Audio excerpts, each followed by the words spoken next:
Ladies and gentlemen, welcome to Sri Kachileva Patel Samaj Day 3 LAXMANBHAI Construction Premier League Season 2, organized by Sri Kachileva Patel Samaj Youth League.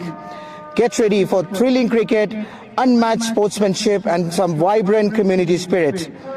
We'd like to thank all our sponsors, title sponsor LAXMANBHAI Construction Limited, live streaming media partners EPCO Quarries Limited, Gulf Timber and Hardware Supply Limited, silver sponsors South Sioux Farms, Apex Steel and Apex Piping, bronze sponsor Broadwalk Mall and Woodways Kenya Limited, fuel partner Silver Star Manufacturers Limited and Hariom Titans, man of the match partner Juja Blocks Limited, highest sixes partner Sarjan and Creatives Limited, Dot Balls MK Builders, Couple Timber, Alpha Aluminium and BBC Autosports, and our media partners East FM. We are here for the toss of Game 3 to be held between MAHADEV Strikers and SWAMI Bapa. The toss would be done by Mr. Harshad Koda.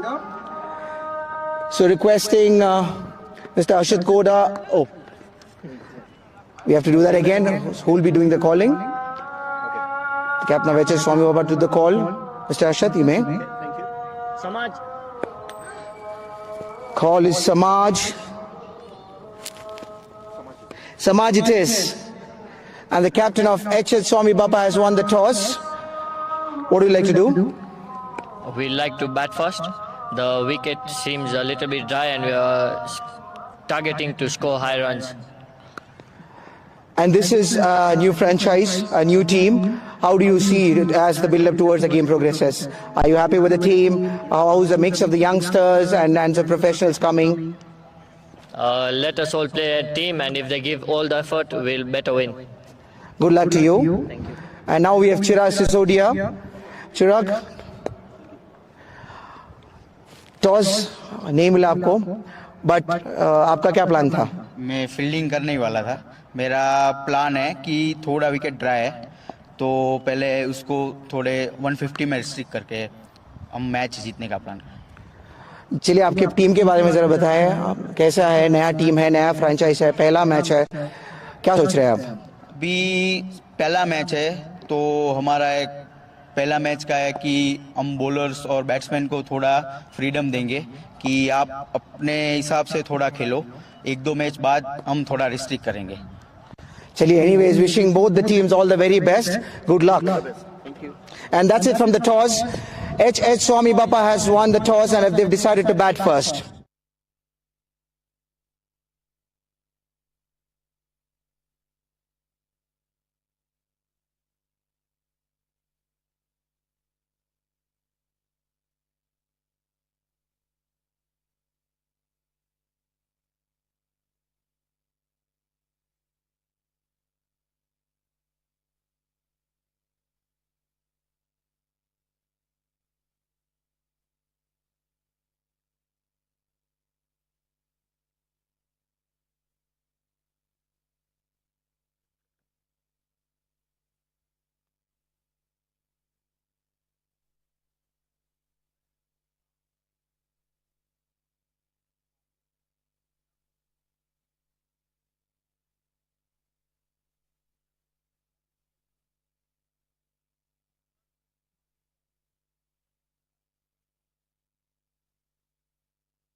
Good evening, ladies and gentlemen.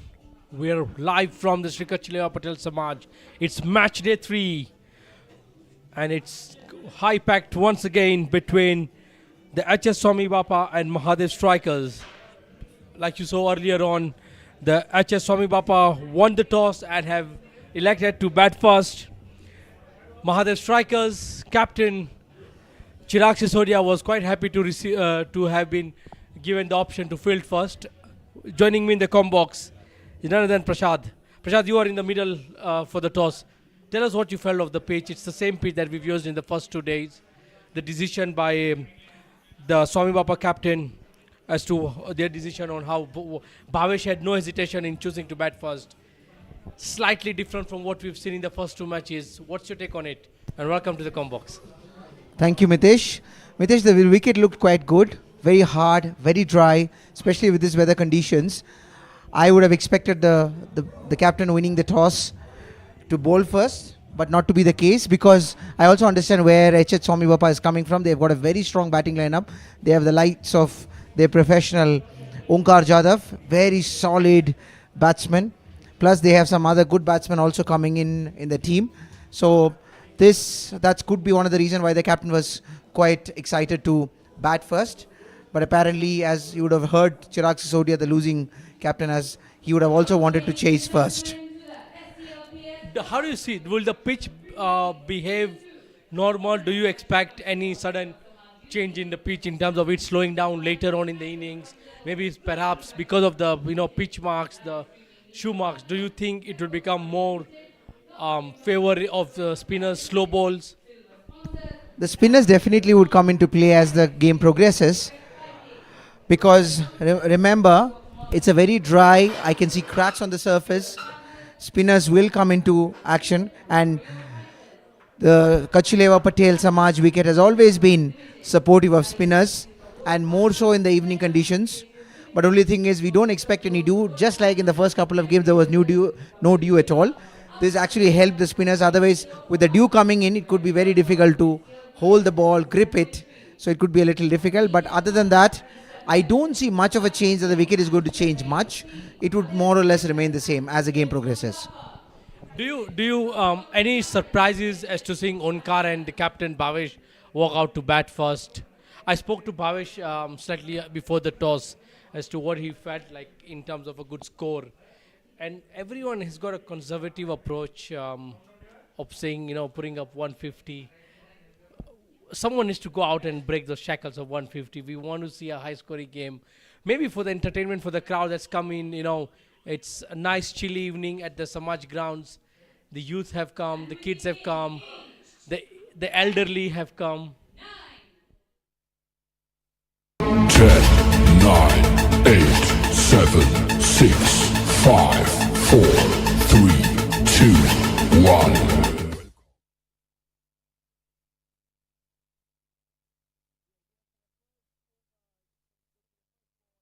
It will be Purushottam Vekaria for Mahadev strikers, and facing him would be Onkar Jadhav. Full toss delivery, but hit straight back to the fielder, and that would be a dot ball, which means another tree planted. That's an initiative that I think I'd really want to be associated with, but credit goes to the organizing team of the Sri Kachileva Patel Samaj and the youth team to have come up with such a brilliant initiative to give something back to the commentary. Something back to the environment. Forget about commentary, they're doing a lot about the community, but to give back to the environment, that's such a brilliant initiative,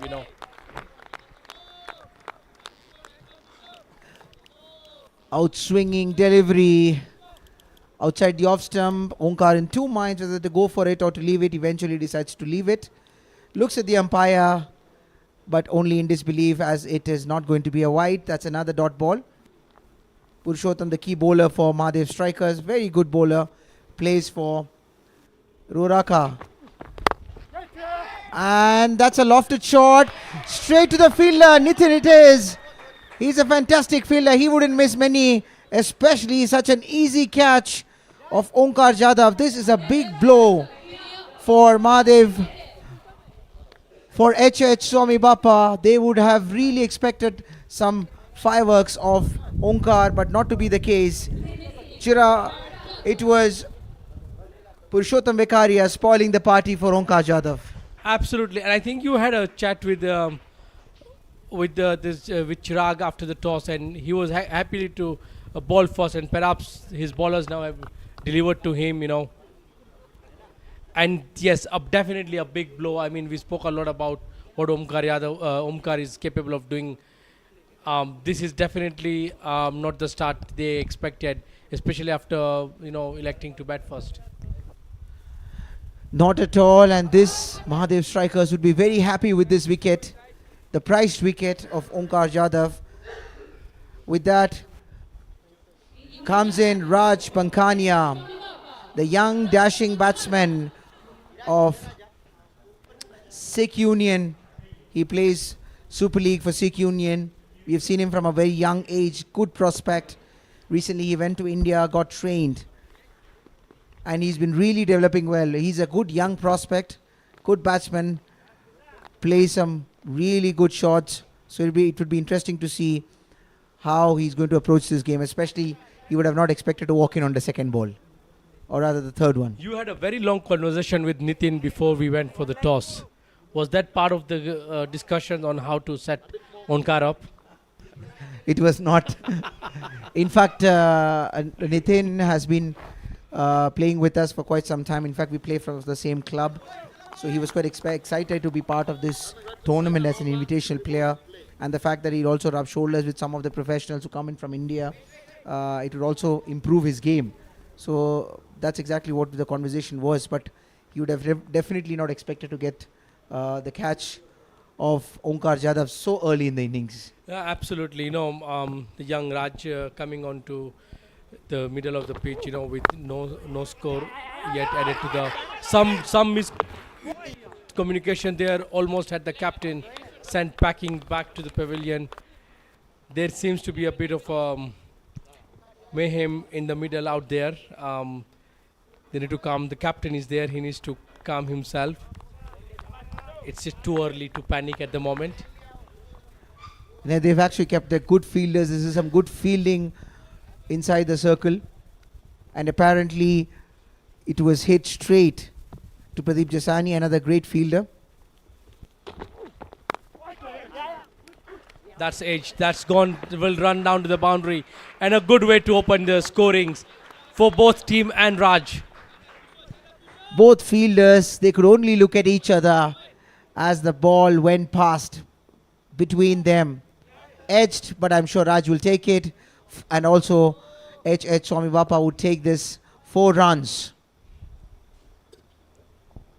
We talked about the initiative and giving back to the community, the planting of the greens.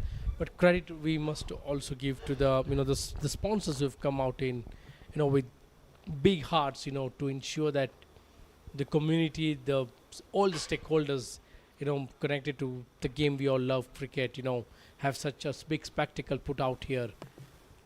And it's one of the reasons why we are here today. Apparently, very, very, very true. Having done some of the tournaments, some similar tournaments, I can tell you, sponsors at the end of the day are the crux of any tournament. They bring in the much needed funds which is required for organizing the tournament. I mean, if you look at it, we have this lovely commentary box, we have the lights, and we have the lovely jerseys, t-shirts and teams. For everything, you have to actually thank the sponsors, because they are the one who come forward and encourage such organizers to do events that promotes cricket. So we could not thank them enough. No, absolutely. And one thing that I'd like to credit is the team effort that's been put by all 8 teams. That they've come up with some nice, fancy, bright looking kit colors. It just makes this tournament more colorful than you would have asked for. The final ball of the first over coming up.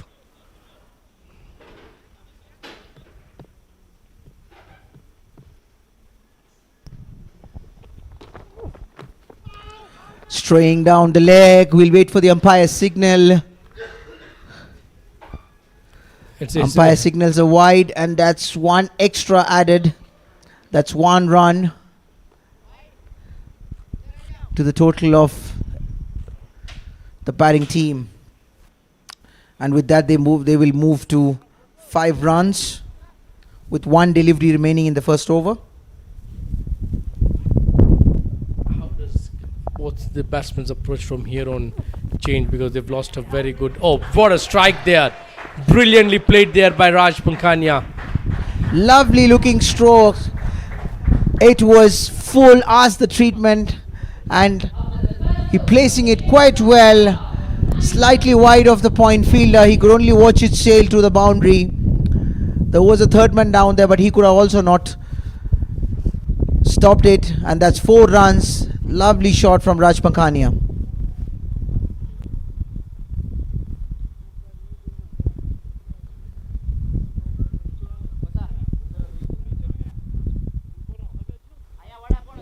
That brings us to the end of the first over. 9 runs for the loss of 1 wicket. Although they went for 9 runs, Mitesh, they would be very happy to see Onkar Jadhav back in the pavilion, because he could be a very dangerous customer. Yeah, I think you mentioned quite a lot about how brilliant of a batsman Onkar is, and it's a big loss to the HS Swami Bapa. But I think they have batsmen capable to, up the tempo, put up a decent score. I'm sure Bhavesh up front during the toss mentioned to me that they're looking at close to 150, 160. We've seen that score in the first 2 games. Maybe someone needs to just up the tempo and maybe score maybe 10, 15 extra. The crowd is here to cheer them up. They want to suck in those direct balls flying over to them over the boundaries. It's just going to be more entertainment and entertainment. I think this also has to do with the wickets. If you look at it, this is early part of the winter. We're still very much in the winter, and this time, especially when you see the domestic league as well, the early part of the matches, the first 10-12 games are usually low scoring. That's a dot ball there.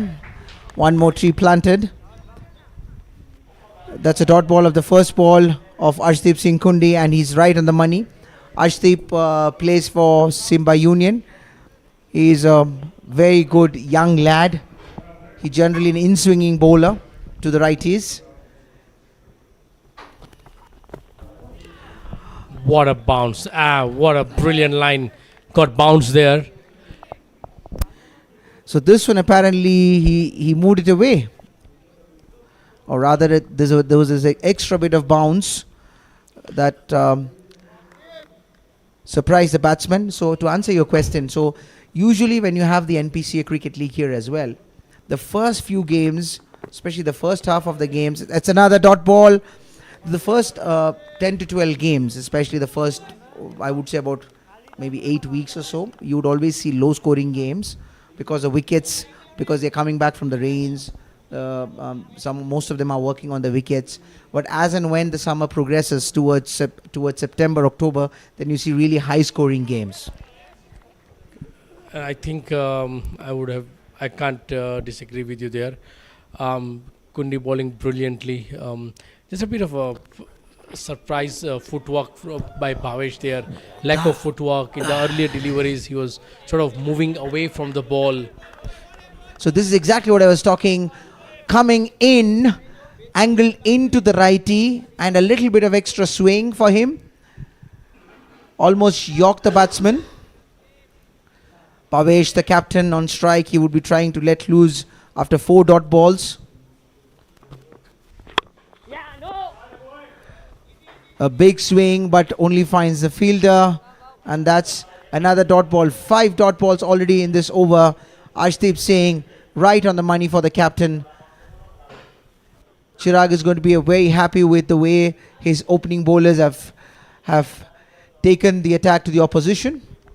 Yeah, I think from the initial 5 deliveries that Bhavesh has faced, seems to be struggling with his foot movement. If at all there is none, it's a bit of a swing and miss. He needs to really compose himself as to that's a brilliant maiden over there. That 6 trees planted, but we all know about dot balls are gold in cricket, but when you bowl a dot over, a maiden over, and even that up front, that's your second over, you have just handed in an additional boost to the to your teammates in the field, which would give them an extra motivation to, to put in that extra yard when they're fielding.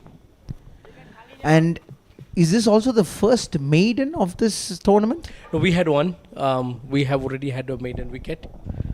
So I'm happy. I'm for the support for plant more trees.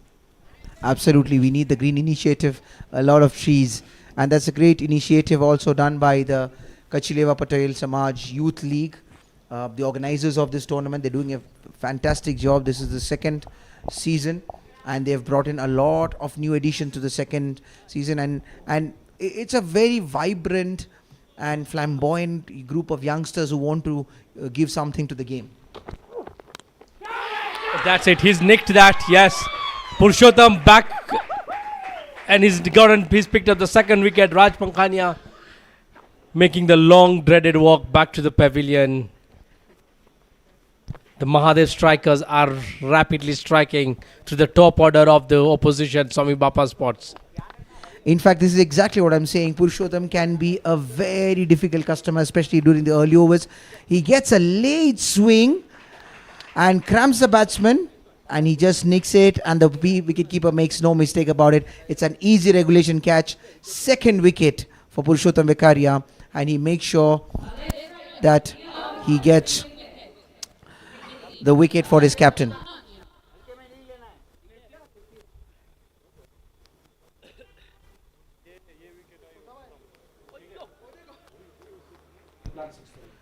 You can see the excitement of the captain, Chirag Sisodia, who signals it to the bowler that he's right on the money from ball one, Purushottam. And especially he's also using the deck very well. Mitesh, this deck is very hard, dry. He gets a little bit of extra bounce with his height. And he's using the conditions very well to his favor. And he's not allowing batsmen to free his arms at all. This is brilliant bowling. Yes, you mentioned about how the deck is, so dry and hard. I saw you, going and tapping on both ends of the wickets, and clearly, with what we've seen earlier on, the ball is coming onto the bat at a very decent height. So definitely shows the sign that it's dry and very well. It's going to be used very well by the pace bowlers. If you ensure you hit the deck at the right spot, there's a purchase in the wicket. Absolutely, having played cricket in this country for many years now, Mitesh, this has been one of the best decks in the whole country in terms of no ball being signaled here by the umpire. Umpire Paul Angeres signals a no ball, and that's a free hit. This Yash Chavan would take it with both hands. He would grab it, because for him this is a relief ball which is coming in now. Yeah, he wouldn't have asked for a better delivery to open his account. It's a free hit. I don't think it would have come at a better time for HSSC. He would love to free his arms. What a delivery as your backup for the free hit. Just conceding. Oh, they didn't run there. Very interesting. And from the early sets on, we've already seen Purushottam, benefiting from the pressure put in from the other end. The Swami Bapa team is 2 down very early. When you lose wickets up front in the power play, it's always going to put you in a very, conundrum box as to how you move on from there. Absolutely, because in a T20 game, the whole game pretty much revolves around the power play. I'm a firm believer that as a batting unit, when you go in, or even for a bowling unit, power play is of extremely high importance, because imagine as a bowling team you get 3 or 4 wickets in the power play, or let's say even 3 wickets in the power play, and restrict them to 30-36 runs. Or if you're batting, you would want to get at least 50 or 45 to 50 runs without losing a wicket or 2. This would be very, very important. So power play is very crucial for the T20 setup. That's again the 7th delivery for the captain. He hasn't connected any. He is really struggling out there. There's lack of any foot movements there at all. There's nothing. He seems to be trying to hit it. He's putting in an additional. He wants to hit it hard rather than just trying to get his eye on the ball and see the ball first. I think he's trying to hit the ball too hard, And Purushottam is actually making full use of it. He knows that he just wants to go attack. He's not finding it all. He's hitting the deck. He realizes that the batsman is trying to hit him across. So which is why he's hitting the deck harder and not giving him any room. If you look at both the balls, it's like a repeat of the previous delivery. Actually, he's read the movement of Bhavesh and is trying to aim close to his body. And at a land that he can't, actually even hit a pull shot. I have a feeling that he's going to come right at the stumps next ball. The last ball of the third over coming up. No. And Captain Bhavesh struggling out there. At the end of 3 overs, yes, Swami Bapa struggling. Having won the toss and elected to bat first, are 11 for the loss of 2 wickets after 3 overs. H.H. Swami Bapa would be expecting to have a move on from here. The first 3 overs, I would say, has gone in the favor of Mahadev strikers. Captain Chirag Sisodia looking very happy, and why shouldn't he be? Because his bowlers have been on the money from the first ball. Executed exceptionally well by Purushottam Bekaria and supported equally well by Ashdip Kundi. And the 2 wickets, the 2 prize wickets of Raj Pankhania and their professional Onkar Jadhav.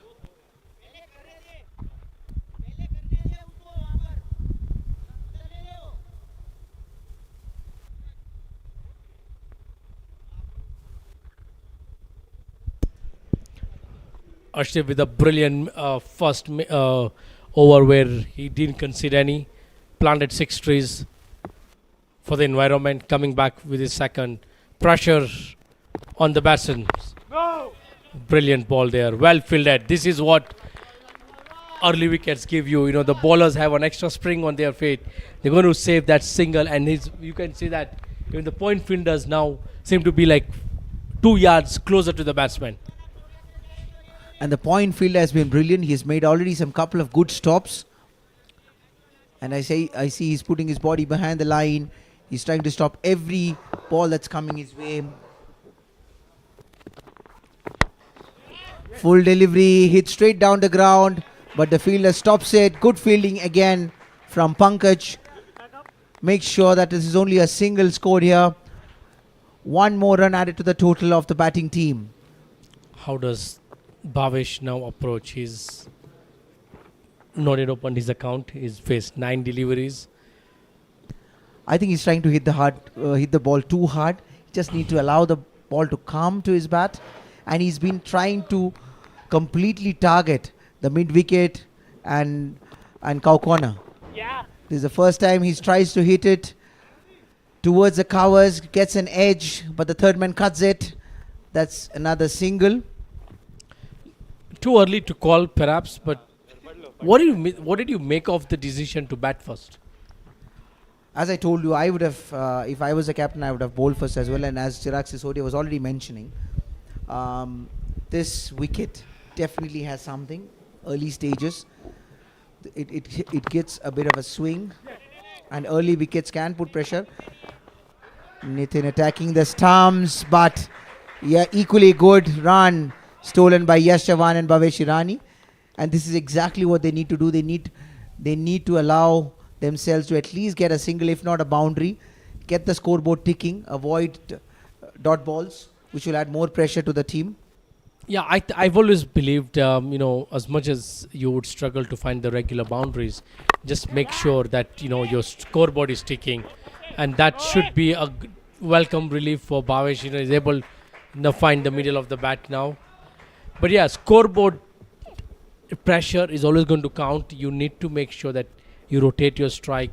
The bad balls will come, but you need to make sure that you are also not giving anything away to the fielding side. So when you play a dot ball, it's an extra motivation for the fielding side. So it's very important to ensure that you tick away those singles, and in no time you'll realize that you scored 6 in an over without taking any pressure from you.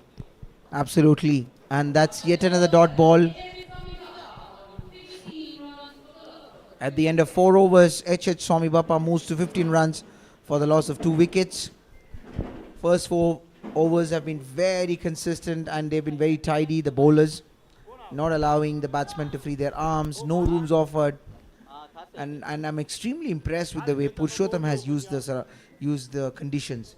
He's hit the deck, he's varied his speed, he's brought the ball in, he's had a couple of good outswingers and a very happy looking Mahadev strikers camp. They must be very happy with the team. Absolutely, Mitesh. the owners are sitting there. And, yes, you might not see those big smiles on their face, but be rest assured they've really loved how the proceedings have begun here. And they can get noisy as well. Yes, I'm sure they are very excited. You see the smiles on their faces, and why shouldn't they be having those smiles? Because their bowlers and the fielders are doing a fantastic job so far for them. Restricting the opposition, not giving them any easy runs, getting the prized wickets. Slight change in over in bowling there. The captain Chirag thinking to take. I want to hear your opinion on the captain not sending Purushottam for his third over. He bowled well. He picked up 2 wickets. Should he have just put extra pressure on the batting side to go there and pick me another wicket?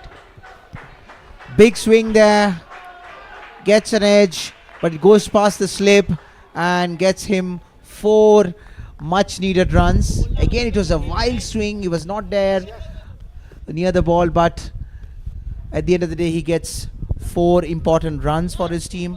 To answer your question, Mitesh, I feel Chirag wants him to be bowling the death overs because you need someone as experienced as Purushottam Vekaria to be doing your death overs bowling, because Chirag will realize that they also have good batting lineup.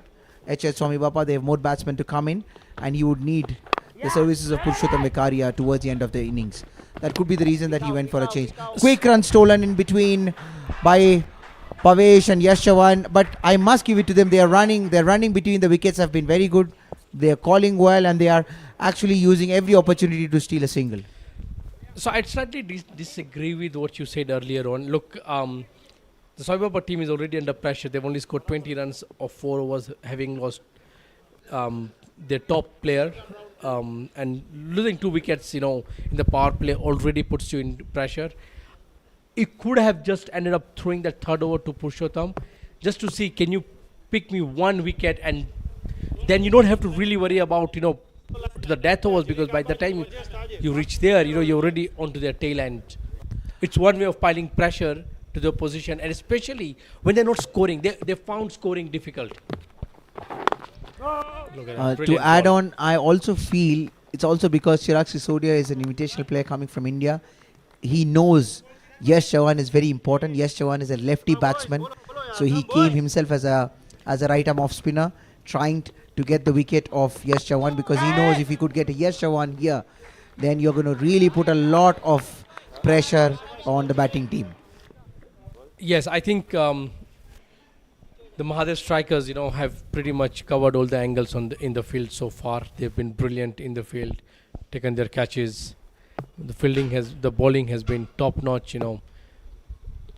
Somewhere down the line, Chirag was quite happy, captain. Yes, I heard he mentioned he would have fielded first. So, and they're doing a brilliant job right now. Something needs to give for both Yash Chauhan and Bhavesh Irani.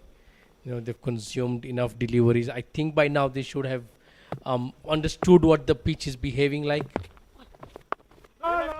And this is also another ploy by Chirag, because he's not allowing them to settle down to a specific type of a bowler. He's mixing his bowlers so that each bowler brings in a slightly different variety, different length, and he's not allowing the batsman to get set with a similar kind of a bowler. That could also be the ploy that Chirag is using, so that he keeps the batsman always guessing. And that brings us to the end of the 5th over. Score moves on to 20 runs for the loss of 2 wickets.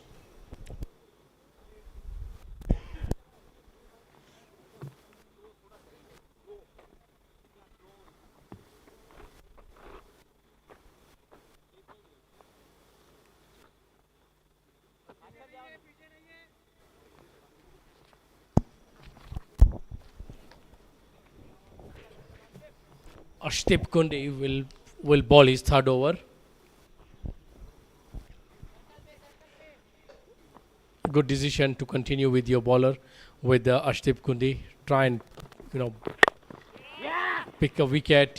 He's been very brilliant with his 2 overs so far. Bhavesh getting another single. This is the last over of power play. Very rhythmic run up and very nice action from Arshdeep Kundi. It's a pleasure to watch the way he's steaming in, rhythmic run up with a high arm action. He's also got a good height. He's a young lad.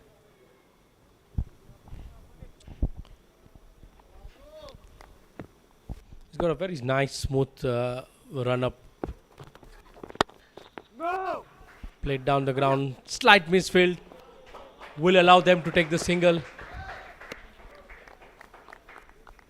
Slight misfield from Nitin. Gets him another single. Bhavesh and Yash has been quite brilliant in terms of stealing those singles. They've always ensured that if they're not getting a boundary, they're at least getting the singles moving, and which is good cricket to see. Yeah, I think they would both want a couple of boundaries off their bat. And that's this length is, I think, something that they have just realized, that you can consistently bowl to Bhavesh. He struggled with the short length close to his body. He just can't put that.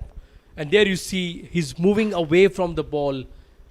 I'd want him to have a stable head over his shoulder and maybe try and play an uppercut. And like you mentioned, the pitch is dry. The bounce is very good. There's no wearing. It's not wearing at all. So you can rely the bounce will come to you. And this is exactly they've done again, but missed by the keeper. And it goes all the way to the boundary for 4. Looks like it's an inside edge. But as you rightly said, Mitesh, this has been the length that they've been concentrating. They've been attacking him. The one which is coming in with a little bit of extra bounce has been struggling, because he's been, as you rightly said, he's not been playing the ball. He's been moving away from the ball. He's trying to hit it very hard towards mid wicket and cow corner. He's been going across. Another ball and the same result. Yeah. Yes, he got the odd edge that went to the boundary in the previous delivery, but clearly his leg movements, his timing are really not there. The rhythm from what you would want your opening batsman to see is lacking. Chirag, I'm sure as a captain, would have told Arshdeep to keep bowling in the same channel to Bhavesh, expecting him to do something silly. This was a full delivery, but straight hit to the fielder. That was a risky single, but they made it well in time. If it was a direct hit, we could have had trouble here. And at the end of the power play, it's 27 for the loss of 2 wickets. In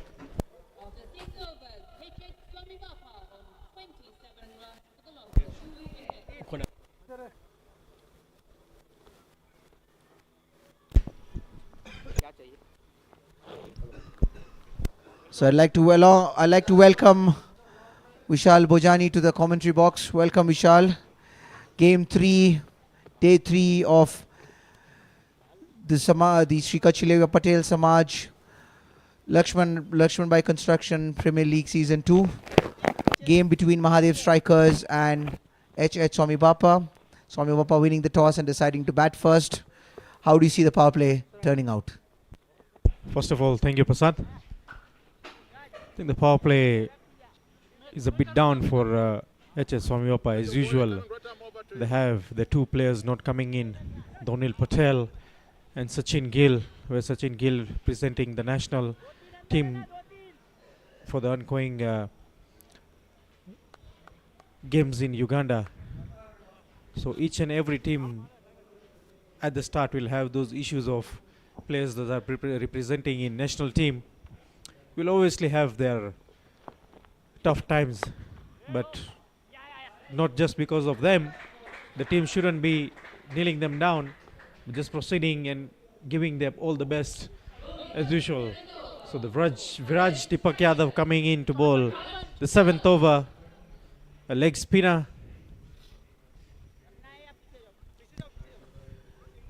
Chirag has been mixing his bowlers very well. In fact, Purushottam started the proceedings for Mahadev strikers very well. Equally supported well by the young lad Ashdeep Kundi. Chirag bowled one over from the other side, especially considering that Yash Chavan is still batting there. And now he brings in Viraj, not allowing the batsman to settle down to any specific bowler. He's mixing the bowlers well. They've had a good power play, getting 2 wickets and restricting them only to 28 runs. Vishal, from your experience, you've played your most part of your life's cricket in Samaj, especially this evening conditions, this wicket. What do you think should be the approach of HS SWAMI team as they go in towards the next 10 overs? I think it has to be a simple game of cricket that's going to be played. As we talk, Pradeep Jasani doing a great fielding up there. Just taking their time. I think the way Yash Chavan has taken 13 balls of 5, patience is there. If you take your time and execute what is going to come, obviously out of 6 deliveries, 1 or 2 will come to your approach. So make use of it and execute it well, and the runs will start flowing. The way yesterday in our game, the way we were playing yesterday against Hariom and Ndovu, the start was slow, but initially when it came to the end of 20 overs, the total was at a massive score of 142. So if they plan well and go well, it's all matter about keeping the wickets well. The 2 wickets down shouldn't have their tail triggering around. What a delivery! What a fantastic delivery! No room at all. It was the one that was straightening up straight to the leg stump and clean him up. That's clean bowled, and that's the end of Bhavesh Hirani. Viraj Deepak Jadhav producing a brilliant delivery to dismiss Bhavesh Hirani. As we mentioned, as I even mentioned, saying they don't have to do things trying out. They have to work out, get the singles done, the field is open, get 1, 2s, 1, 2s, 1, 2. 1 or 2 balls will come in, get the executive right, and everything will work out well. But they need to be careful in terms of losing wickets. You lose too many wickets, you don't build partnership. This could be a big trouble for them, as you rightly mentioned, if they have to even look at 140 plus runs at the end of the first innings. So the key would be they need to build some partnerships, which is what it has been missing. There was a little partnership which was developing between Bhavesh and Yash Chavan, but it was broken right now by Viraj Deepak Jadhav.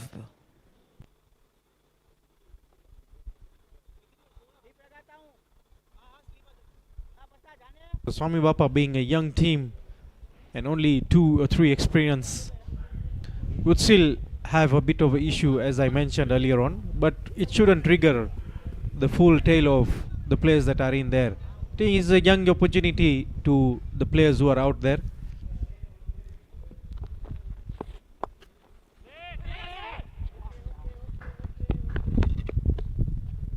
So Dhananjay not taking time, just taking one, moving to other side, ending the over at 34 for the loss of 3 wickets.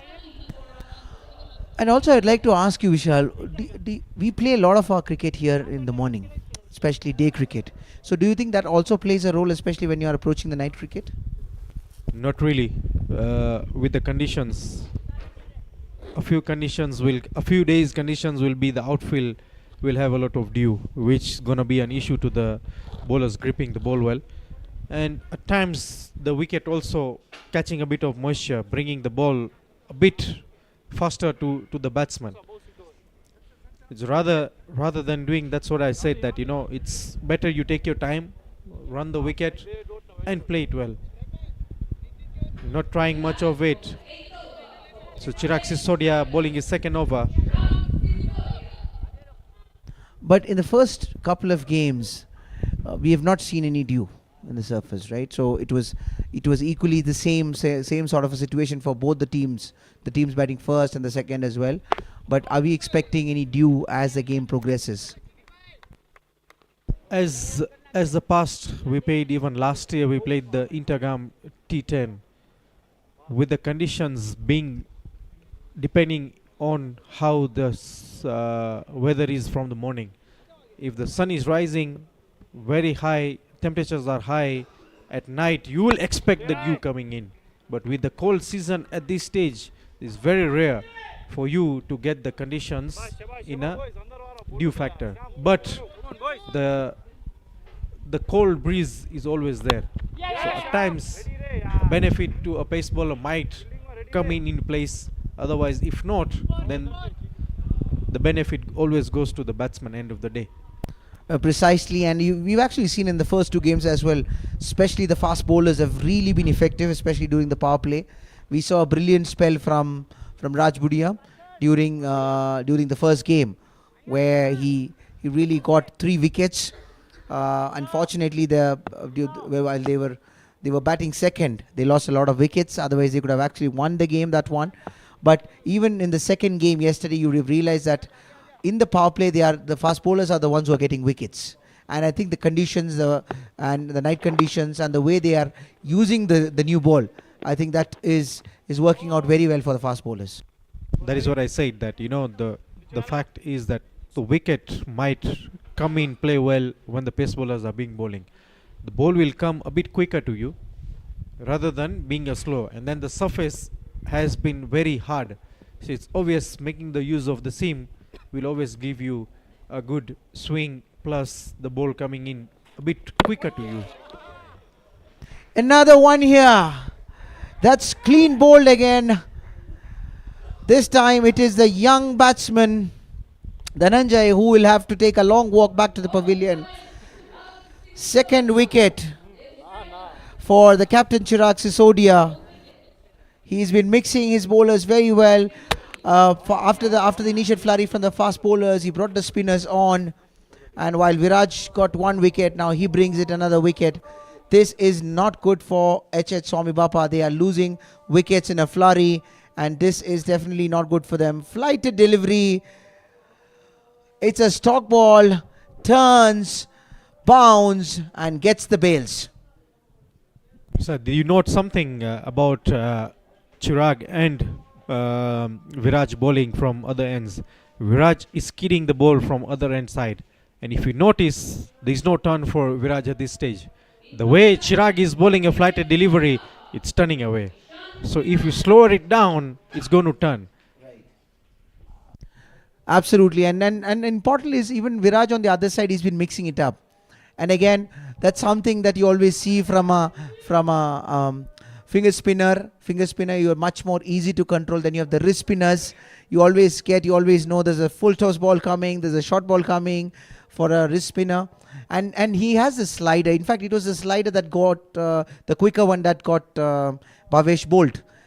He was straight. He realizes that he was not comfortable for the balls which is coming in, and he pushed it one and exactly got bowled. So they are actually mixing it up well. They are keeping the batsman guessing. Shout of an LBW. The ball seems to be moving, missing the leg stump. Umpire not interested. So we have very experienced umpires for this tournament, the likes of Shashikant Sangani and Paul Anjere officiating this match, and the third umpire is Lalji Budia. So experienced umpires, and the umpire was very clear that he had absolutely no second thought in turning the appeal down as the ball was going down leg. This brings us to the end of 8 overs, 36 runs for the loss of 4 wickets. Mahadev strikers are going to be very happy the way their bowling has been performing, and also equally supported well by their fielding. We still have one more pacer missing in Mahadev strikers, that is Jasraj Kundi. So with his experience, that's a good shot by Yash Chavan, straight towards the screen. A 6.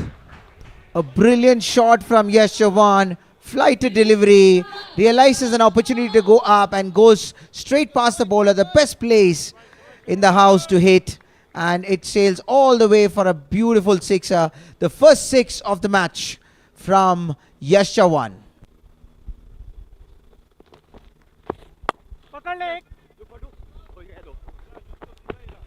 A grounded shot. 2 easy runs for Yash Chavan. This is what I was talking about. Get the singles right. Loose delivery. Get it out of the park. Get 4 runs, 6 runs. You might even get 10 runs, 8 runs of the over, which will accelerate your innings anyway. Absolutely, Vishal, because in T20s you always have 2 or 3 those overs which might go for 10 or 15 runs, and the whole complexion of the game changes. Yet another boundary piercing between the long on fielder and the mid wicket. He finds the gap, hits it, slightly short delivery, and he doesn't miss out the opportunity and punishes it.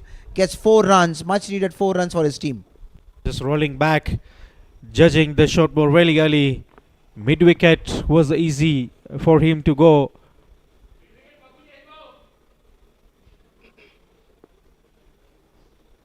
And 3 deliveries already, 12 runs. Another flight delivery, mid wicket region. Another 6. Brilliant hitting. This is some great shots. He realizes it's a shorter boundary. He knows he can attack, and it was to his stronger side, and he goes for it and clears the boundary easily and gets his team 6 runs. So he would have wanted to go against the leggy, especially like righties normally go after the off spinners. For a left hand batsman, it is a leg spinner, similar to an off spinner for us righties. So yet another dot ball here. Good fight back from the bowler as well. He's already hit 2 6s and 1 4. It would be interesting to see how he goes for the last ball. Flighted delivery, hits through the covers, but the fielder cuts it off. Arshdeep Kundi, but they still manage 2 runs. This is a good over for H.H. Swami Bappa. Almost 18 runs coming off this over. They move to 56 for the loss of 4 wickets after the end of 9 overs. The only thing the players of the Swami Bappa needs to do is stay with Yash Chavan, use his experience and get it deep to the at least 18-19 overs. Then you'll see the score coming in. Kishan Kerai, the young lad from Swami Bappa. If I'm not mistaken, he's also the captain of the Division 1 team of Swami Bappa in the NCCA League. Vishal, if I'm not mistaken.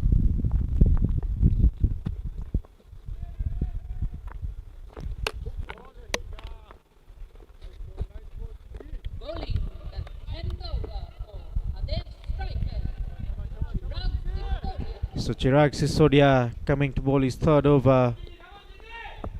Kishan Kerai, a full toss. This is what I'm talking about. Give opportunity to Yash, stay with him, let him do what he's good at. In fact, Yash has totally sounded to be a different batsman than the other batsmen of his team. He is at so much ease when he's playing, and that's because he's actually taken some time, as you were rightly mentioning, in the middle. He took time to get his first 5-6 runs, and then after that he decided to go and take the fight to the opposition. Chirag is a very handy customer. He is very experienced, seasoned campaigner. He knows that Yash Chavan is trying to cut loose, but not giving him any room, but still gets a single. Brings in the young lad Kishan Kerai back on strike.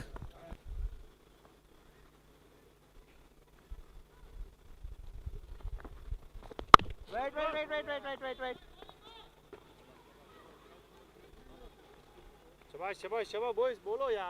Kishan just getting the balls right, not going hard, trying to sneak singles. He's guiding down, a quick single there. direct hit, but the umpire doesn't seem to be interested. The batsman seems to have comfortably made his ground. Nudges it to the fielder and steals a single. This is good running between the wickets from the Swami Bappa batsman.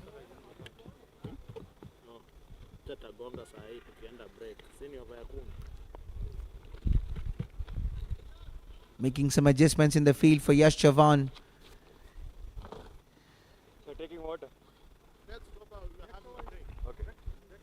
He realizes that this is the last ball of the over, and he sees that Yash Chavan could go after his bowling.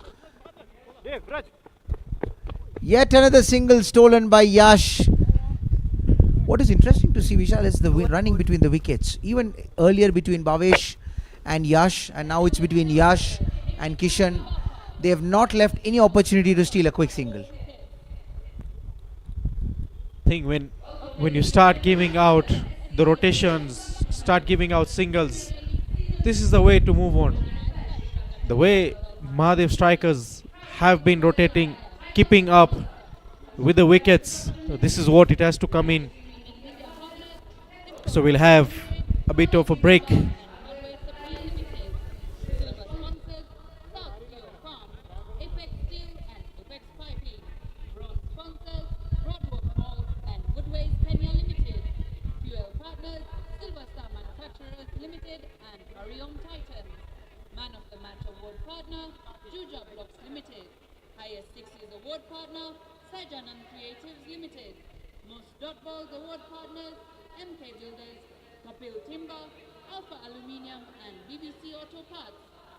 For every dot ball, SCLPS will be planting a tree. Media partner, East FM.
Come back, Mitesh. Halfway stage of the first innings. We're at 60, exactly 6 of the over, with a loss of 4. Nitin Arvind, the new bowler again. I think the incoming batsmen, including Kishan, need to play a good supporting role to a settled Yash, who seems to be anchoring this innings well, since the early collapses that he saw on the opposite end.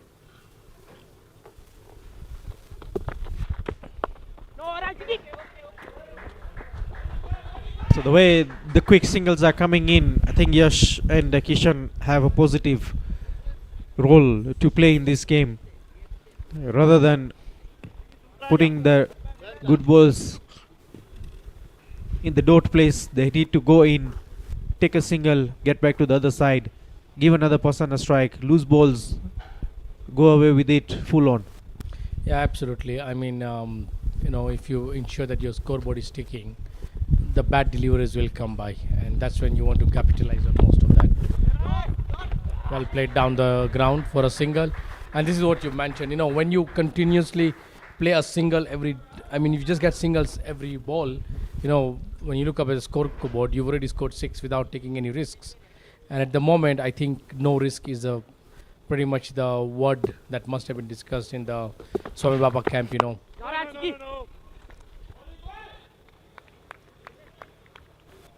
They still have plenty, another 57 balls to go. Even if they score another 60, that is another 120 mark. Loud appeal there by Nitin. Umpire not interested at all. It looks like pitching outside leg stump.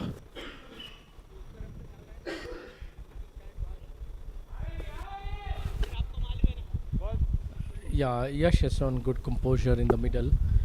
He's seen 4 wickets fall around him. Good. Oh, that's missed everything. It's missed the bat. It's missed the keeper. It races down to the boundary. Welcome runs for the Swami Bapa. They'll take runs in any manner they come. As we speak, 8 runs already of the over, and yet 2 balls to go. So patience is very much important when you're playing a game of cricket. Not even any not just the cricket, but any game that you are into. Patience is more important. And straight away Nitin has decided to bowl round the wicket. Still slightly drifting towards the leg side. Easy picking for Yash there. And like you rightly mentioned, 9 runs already off this over. No risks taken. And suddenly the scoreboard is moving.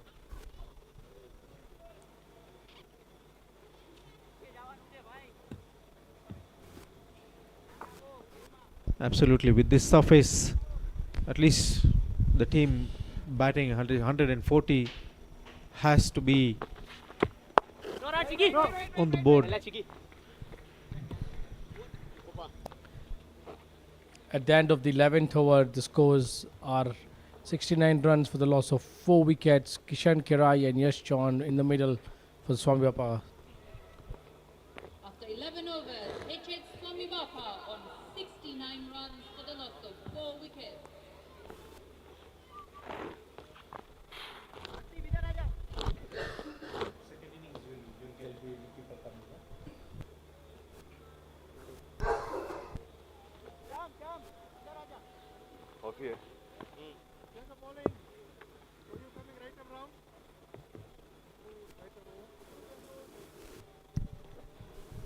So yet another spinner coming in. Chirag Sisodia making use of all his available spinners to come and bowl. As he mentioned during the toss, he's giving freedom to all his players to try out any possible things that is needed to be done, so at least he could try and execute more into the 6 other games that yet to be played for his team. I like that approach. You want to give freedom to your players to go and express themselves, and I think the first game is the best time to do that as a trial, and then you learn from there on. And also to see spinners operate from both ends. You're going to be ensuring that you're finishing these overs in a hurry. You're giving batsmen very less of a time to just get used to them. That is over the covers. Region to Kishan. Not a powerful hit, just getting the timing right.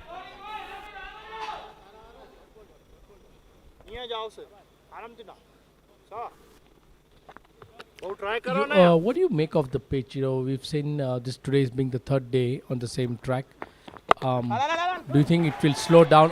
Talking of that, look at that brilliant gap there. Should come back for the second. Good running there from both Yash and Kishan. It's coming back to my earlier question, Vishal. What do you think of the track? Does it end up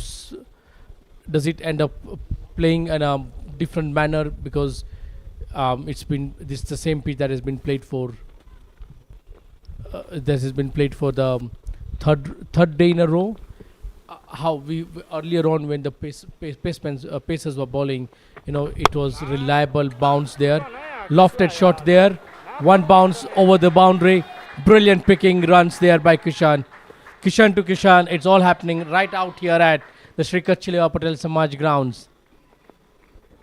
Mitesh, as we speak about the surface, there's been a change in this surface. As me and Prasad were speaking about it, just the conditions are the ones that are helping the bowlers out.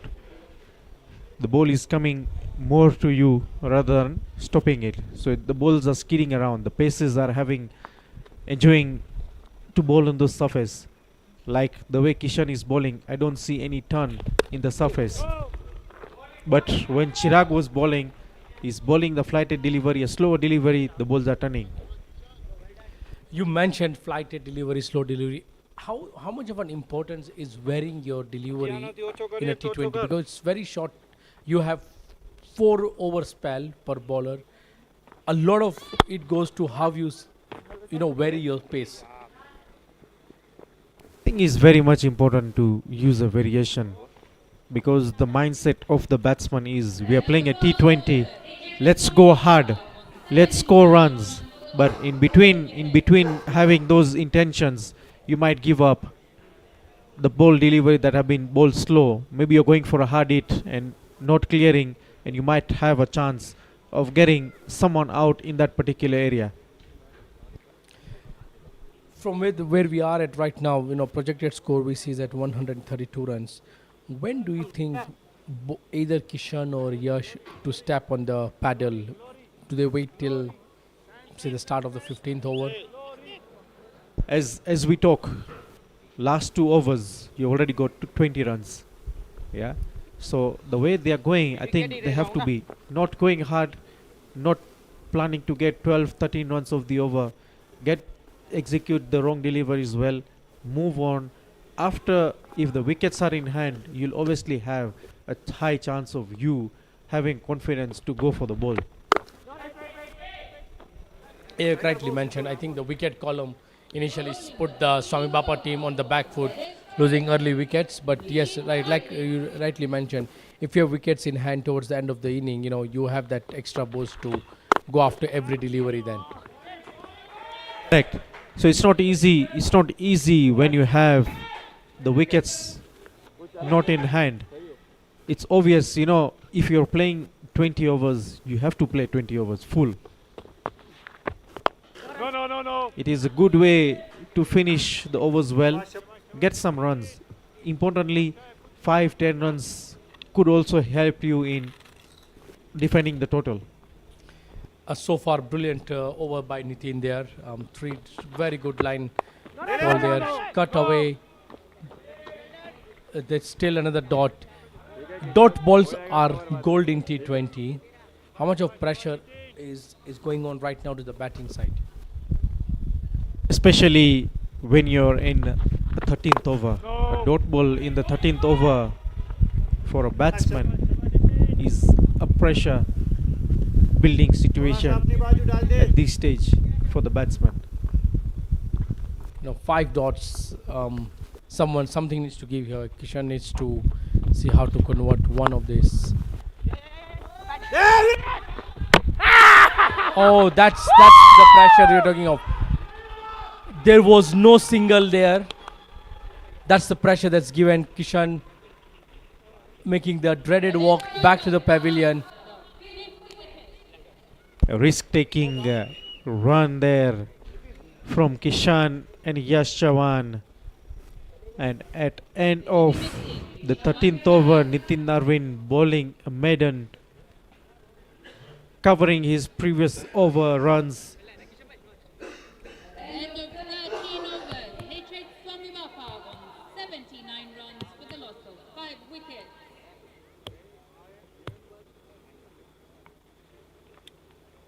Nilipata kwa position mzuri. Ilikuwa kabisa. Lakini alikuwa mbali. Alikuwa mbali sana. Bien tena. Aya, bata in. Over guys. Leo kwa TV lazima uko kwa position mzuri ama utakaa mbali. Incoming batsman for HH Swami Bapa, Rik Kara.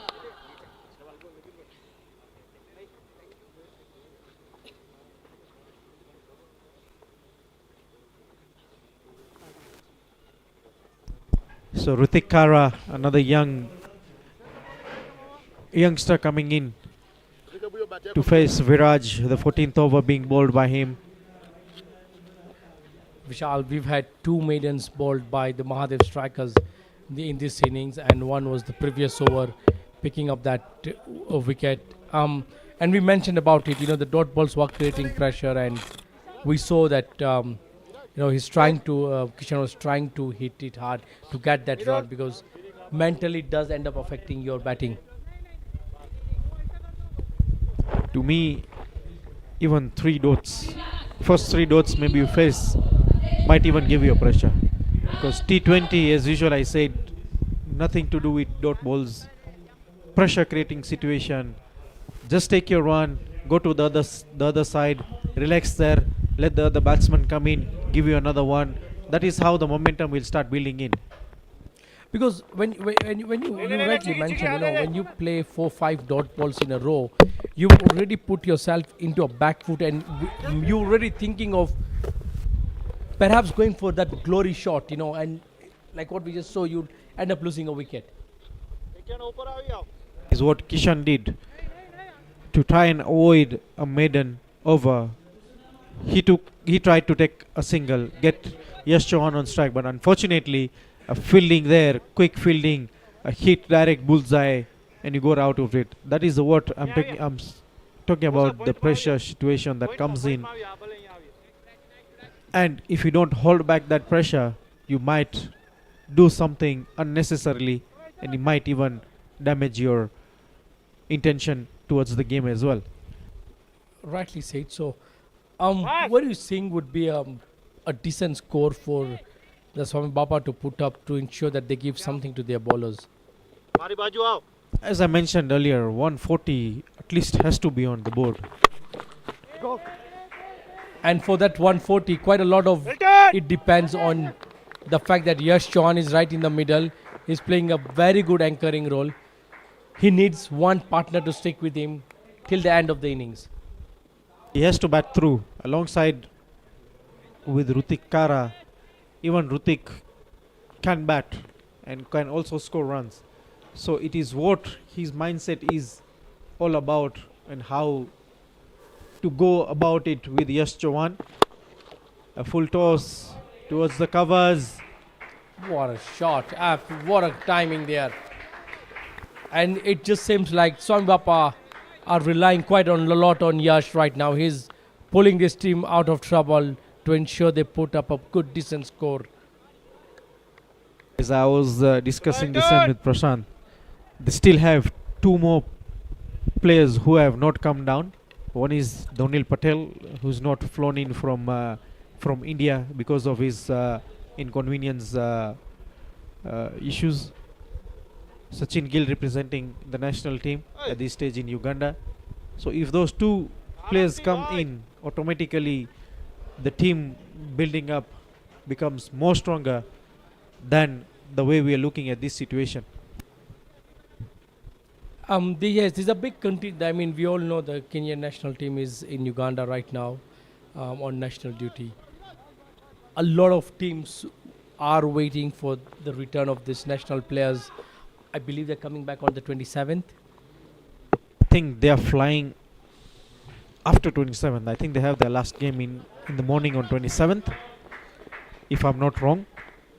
So after 28th, most probably end of month, let's say end of month, all the teams will be having all the players back, and we'll have a good cricket. And that would also go ahead and, boost the youngsters in the team.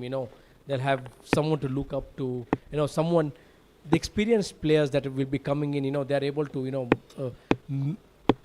give you that mentorship that is very important, like how to handle yourself in pressures situation, in case you fumble or drop a catch, they're always there to lift the spirit, Absolutely. All these youngsters or the guys who are coming up, they need backup. If the backup is not there, then definitely there is nothing that they are going to come up with. And there's a signal from the umpire, and no ball. Almost another run out there.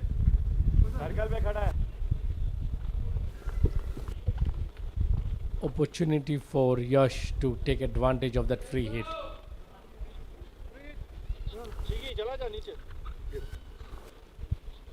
Oh, that was very close. I think he was gone. Rutik Kara was not in the picture.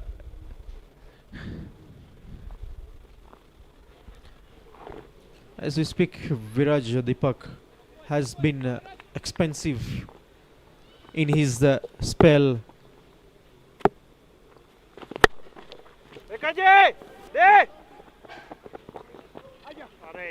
Slight fumble, yes, does allow them to come back for the second.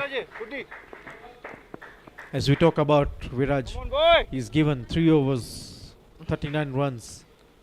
At a time when his team is just conceding at 6.5 runs an over, his slight a notch expensive. So 14 overs down, 91 for 5. Courtesy of Yash Chavan playing on 41 runs. 91 runs for the loss of 5 wickets.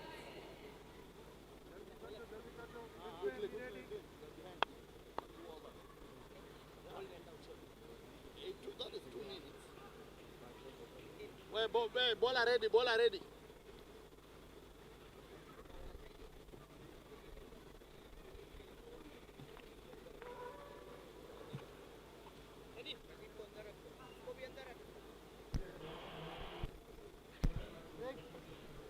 Nitin Arvind coming to bowl his third over. As we speak now, 6 overs left. 91. Courtesy of Yash Chauhan. The build-up of Team Swami Bappa.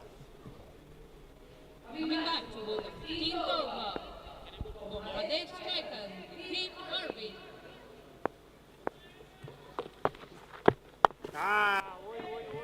Nitin bowled a brilliant maiden in the previous over.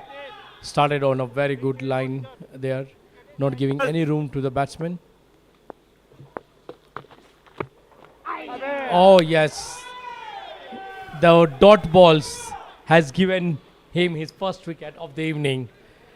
Captain for MAHADEV strikers would be very happy with that bowling performance by Nitin so far.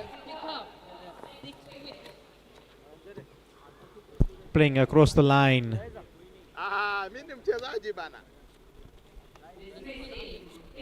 Yash also getting frustrated with that shot. Nothing to work out for Rutik Kara. Yash needs a partner to see him through this, because he can't be doing all the hittings. Not now, because half his team is back in the dugout. He needs a few lusty blows from the other end.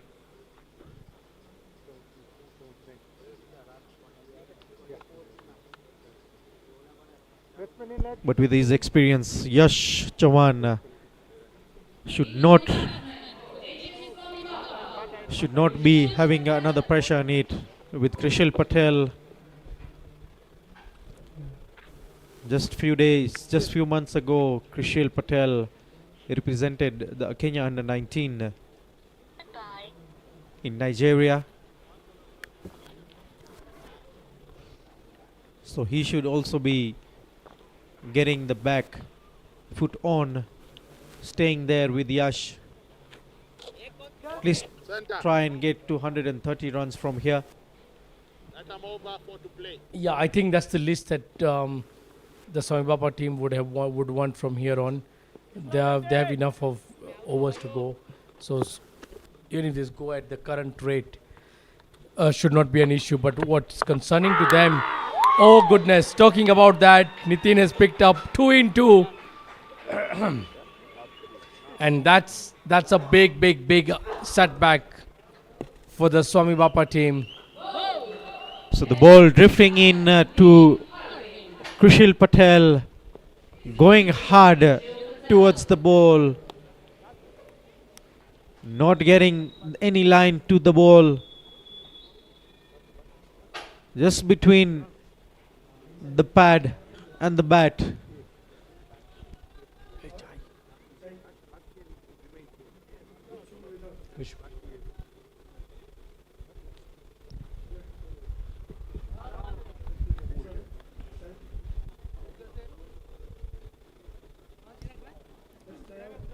Nitin has bowled 9 dots in a row, picking up 2 wickets. That's clearly pressure on the opposition. They're trying too hard to score off him, and he's been rewarded with 2 in 2.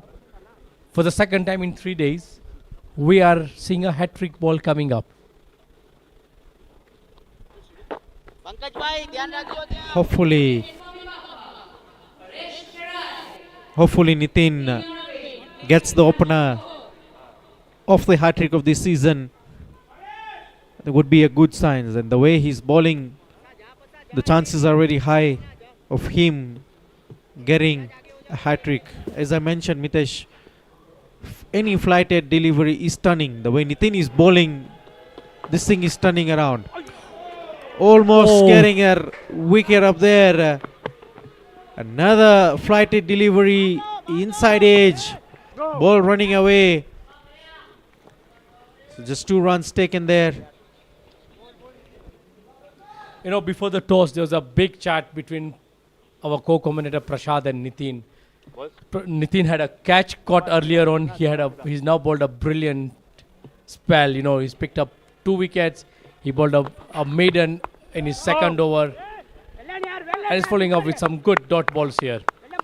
Maybe just something Prashad might have, hinted him as to what's happening there. Because when Prashad was in the com box, he was flossing that, hey, I gave some good advice to Nitin there. Something working out. Oh, brilliant there by Nitin. What a spell so far from him. So 15 overs, 93 for 7. After 15 overs, SWAMI on 93 runs for the loss of 7 wickets.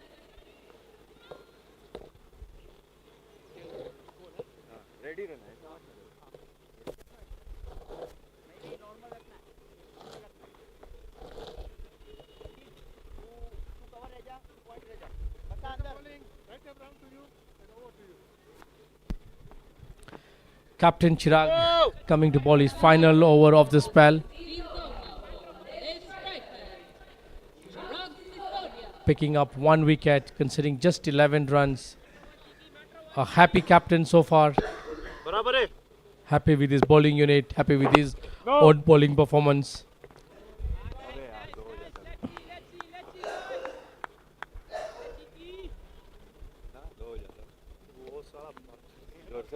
What do you have to say about how Chirag has gone with his troops, marshalling his bowling unit? It's all about something to work out.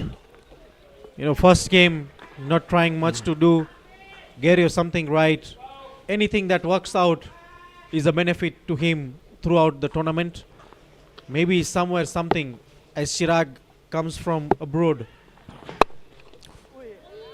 he doesn't know the players, how the players are playing, what the role is being played.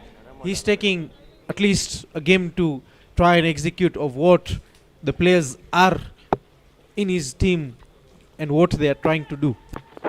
Rightfully put so. And I think it was very good to hear of him to say that, he's going to use the first match as a learning curve for him and the team, so that what each player's strengths are, and it's worked out very well for them so far.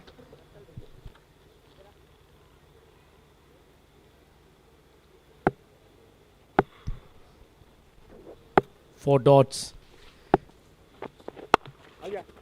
I think I'm becoming more of a big fan of the initiative that the Sri Kachileva Patel Samaj Youth League has taken, planting trees.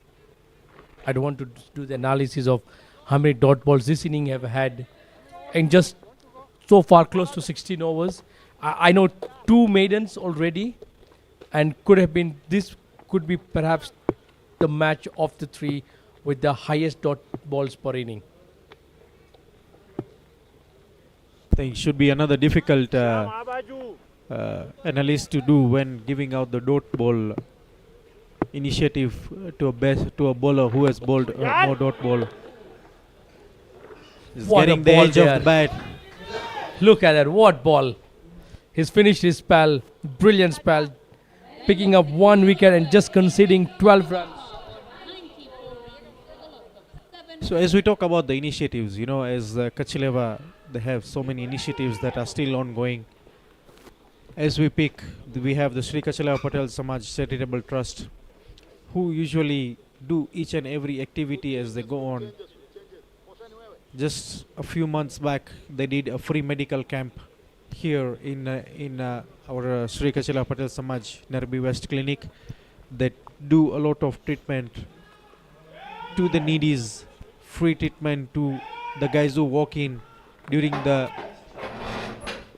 the medical camp, and later on, if they have any more serious medical issues, the follow-ups are being done. Maybe someone with maybe having an eyesight issue is being treated well till the surgery is being done at the Lions Hospital. So all those initiatives have been taken care of throughout. And this is why the Sri Kachileva Patel Premier League Season 2 is very important. It's just not about cricket. It's just not about, spending 3 hours here. It's rightfully everything that you've just mentioned. Giving back to the community. It's the right time to appreciate what we can do. Yes, we're through. If cricket is going to be the means to bring everyone together to come up with such nice events, I'm up for it, and kudos to the team that has organized all this. A shout for an LBW. The umpire Paul Angeren not interested. Looks like drifting down leg or either a height factor. Pitching in line, obviously going towards the leg side.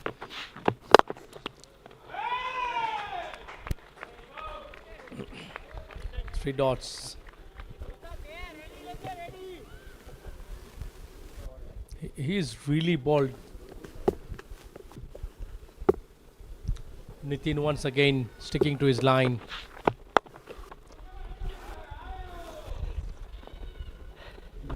Just a single there for Yash. What a brilliant spell of bowling this has been from Nitin Arvind.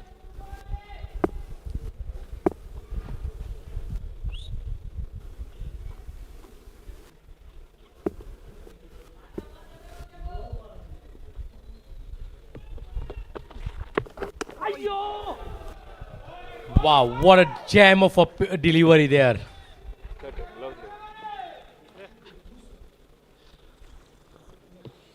Just rolling over the fingers, moving the ball away from Paresh Karai.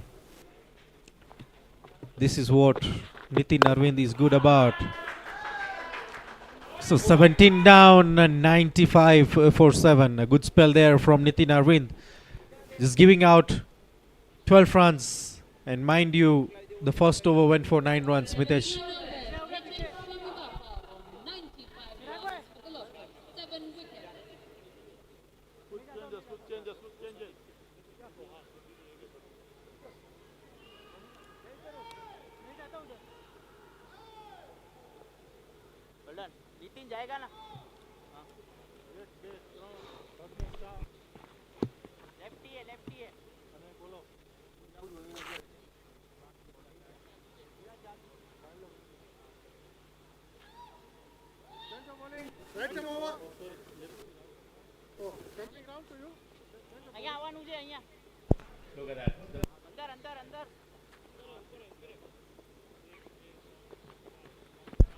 The blue and the green prevailing. Ande Mitesh. MAHADEV strikers, Purushottam Vekaria. As we discussed earlier, Mitesh, Purushottam coming to close the proceedings for the Mahadev strikers. He's got still a couple of overs to go, so he'll be most likely bowling the 18th, as I was mentioning in the beginning, 18th and the 20th over. He'll be bowling to Yash Chauhan, nudges it towards mid wicket, gets a single. Yes, I like the fact that he's taken a single off the first ball, but then on the opposite end, Paresh is struggling, and this is the time you want to capitalize. Perhaps, Yash could change his strategy, spend the first 3 balls, and, try and score off that, and then give the strike to Paresh. It would be interesting to see how he's going to approach this, because he knows that Purushottam is an experienced bowler. It's not going to be easy to just go and hit him across the line, or through the line rather. So he would be rather focusing on the 19th over. It'll be interesting to see who's going to bowl the 19th over. I have a feeling that Yash would go after the 19th over. But then do you think it would be too late by then? Because you really want your, you want to make sure that, straight to the point. Wow, Risky that was single there. Very, very close. No way. Oh, and it's gone to the boundary. Welcome runs. Welcome 5 runs for the Swami Bapa team. 5 byes. Unfortunately, from the throw of the captain. Well, you sometimes just have to take that pinch to yourself. Absolutely. And they would take this with both hands, because this has been a match where they have not been given anything at all by the fielders nor the bowlers. So definitely to have such a welcome 5 runs, I'm sure the Swami Bapa camp is going to be very relieved with that. And obviously this also means that they've gone past the 100-run mark with 2 more overs to go after this. Did you really at any point think the 100 mark was like a mini target they set up for themselves? Because like you mentioned, runs weren't coming freely, especially from every other batter apart from Yash. If you look at the whole lineup of incidents that has happened, it's very, very clear. They were not able to make partnerships, because in T20 it's also about 1 or 2 good partnerships. They kept losing wickets at regular intervals, which hindered their chances of getting a bigger total. I'm sure even if they can get to 130, they're going to take it very happily. Yeah, for me, I think if 130 from here on, it's a good target that the Swami Bapa team can come, something for the bowlers to bowl. Yes, there has been that struggle, especially, forming those partnerships. But that's where, the MAHADEV strikers, like their names suggest, have ensured they strike at the right time. Slight fumble there at the boundary. He's a good fielder, Pradeep Jasani, but he was just a little deceived by the extra bounce after the ball landing on the field. Look, I would feel it would totally depend on if Yash stays for 20 overs. They might still look at 130 runs. It could be possible. Handsome looking shot, straight drives, hit past the bowler. Good effort from the fielder again. This is fielding at another level. This is fantastic fielding. He has easily saved 2 runs for his team here. Oh, brilliant fielding there. Absolutely. And it was good to see the tandem, the partnership working there. Look at that.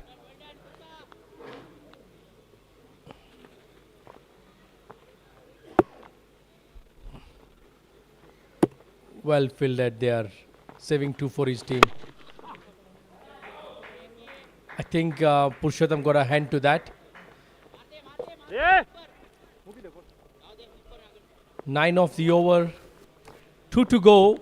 Yash Chauhan is a sole warrior, striking it against MAHADEV strikers.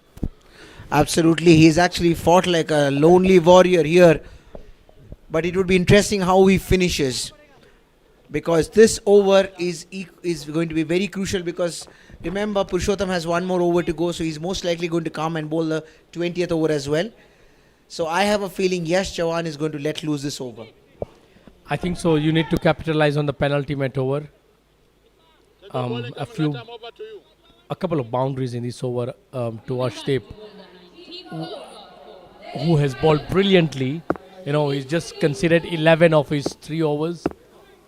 Could this be the target? Could Yash go after him? Hit a couple of lusty blows here and there. Just up the tempo. Finish on a high. You never know what could happen when you come down and defend that score. It would be a test also for Arshdeep. He's up against an experienced Yash Chavan. He's a professional who's coming from India. He's played good level of cricket. For a young lad like Arshdeep, this would be definitely a testing time. But having said that, as you mentioned earlier, his 3 overs, he's only given 11 runs. He bowled the initial spell beautifully well. But it would be, now that the ball is old, it would be interesting to see how he's going to approach this over. Up in the night sky, Captain Chirag Sosadia happily accepts that catch. And yes, a brilliant knock by Yash Chauhan. If at all there was anything to smile about in this inning for Swami Bappa, it's that knock from the young Yash Chauhan. But what a ball that to account for that, the biggest wicket of the opposition. No, that was a great bowling, to be very honest. He was using the conditions well. He realized this is a good deck where he can hit it, get a little bit of extra bounce, and it skids off the surface. And because of which Yash Chavan could not meet it the way he would have wanted to, and ended up finding one of the safest hands in the whole ground. Chirag Sisodia, the captain himself. And that marks the end of Yash Chavan. Yash is back in the pavilion after 18.1 overs. That's 104 runs for the loss of 8 wickets. Yeah, look, nevertheless, credit to Yash. He's tried to hold these innings together. He needed support from the other end, which was lacking. 104 for 8. We got 11 legal deliveries to go. They need something decent at least to reach 120 from here on. Team Swami Bappa would have expected something to happen in this over as well. They would have expected, if Yash would have played this over, he would have expected some runs to come. Because, and as I told you, Yash's plan was to go after this over, and precisely what he did. Unfortunately for him, and fortunately for the Mahadev strikers, it was bowled well. It was a good, thoughtful delivery from the bowler. And unfortunately for Yash, he found one of the best hands that he could find in the name of Chirag Sisodia. I don't think you'd fault Yash for taking the risk. You know, he had all the rights to go for that. It was pretty much now or never for them. But now I believe the key for them, or the message that the coach would have given to the batsman who's walked in, is to just play out the 20 overs, get as many runs as possible, and not to get all out. Because remember, this is a long tournament, a lot of matches coming in. So there could be at some stage where the net run rate also can come into the equation. So you might not just want to lose a game badly. Having said that, it is only first half. But the key for them would be if they can bat the rest of the 10 deliveries. Yeah, they could still conjure up another 10 or 12 runs extra. I agree with you. I think it's very important for you to face all your allotted deliveries to help, from a run rate perspective, and to ensure you maximize on every available opportunity to get those extra additional runs. You know, anything slightly over 6 runs and over would give something for the bowlers to come back and bowl at. Yes, so far it looks like well below par score. So at 106 in 18.3. So I think if you finish the innings on a high, you'll always come back with that motive, you know, trying to pick up early wickets. What would also be interesting for the captain of Swami Bappa team would be the fact that he's realized that the ball is turning. The ball is gripping, the ball is turning. You see the way Nitin was bowling. Of course, he was definitely hitting the right areas, but he was also generating a lot of turn. The ball he was on, the hat-trick delivery that he was on, it turned a lot.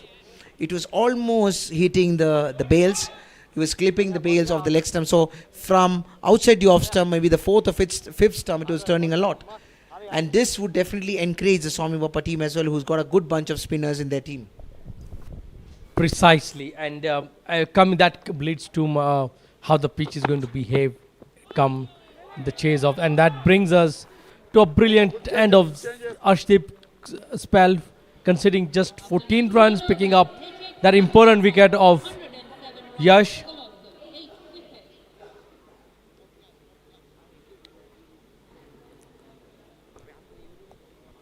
Paresh and Milan, two young chaps there in the middle. Just swing your bat as hard as you can now. try and get maximum. Not the ideal score that the captain would have foreseen after winning the toss. Absolutely not. He would have wanted another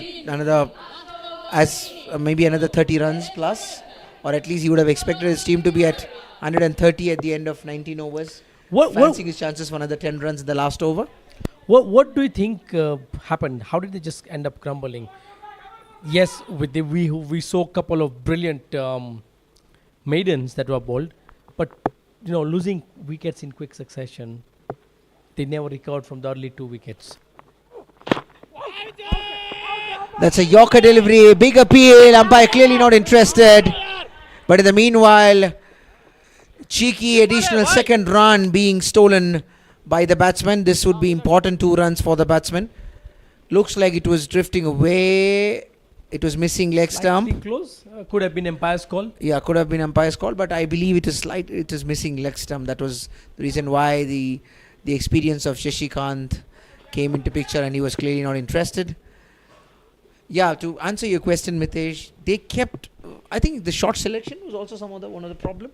I mean, if you really look at it, the initial power play, even the captain Bhavesh, he was trying to hit the ball really hard, rather to on a deck like this, which is giving a bowler extra bounce, and a bowler like Purushottam, it would be easy for them to wait a little more for the ball to come out the bat. So you can't just hit it on the rise, because there's always this extra bounce that would confuse the batsman.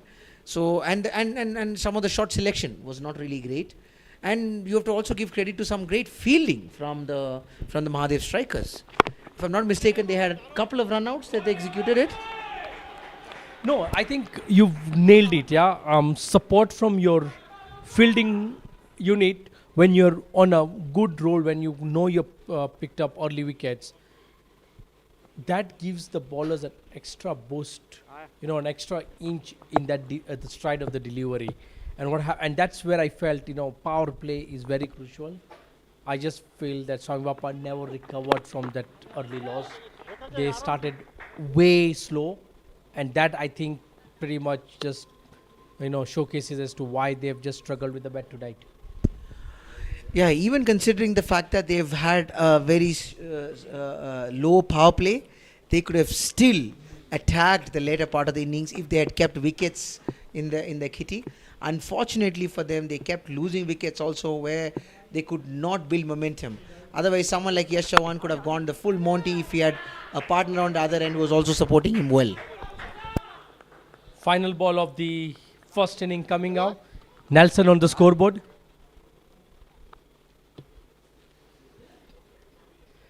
I think Chirag would be the happier captain of the two. His bowling unit has responded exceptionally well. Indeed, not just his bowling the unit, equally supported well by the fielding unit. They did exceptionally well. Last ball, hit straight down. The fielder the bowler stops it on his follow through, and that's single to end the innings, the first innings. So SWAMI Bappa has scored 112 runs for the loss of 8 wickets in the allotted 20 overs.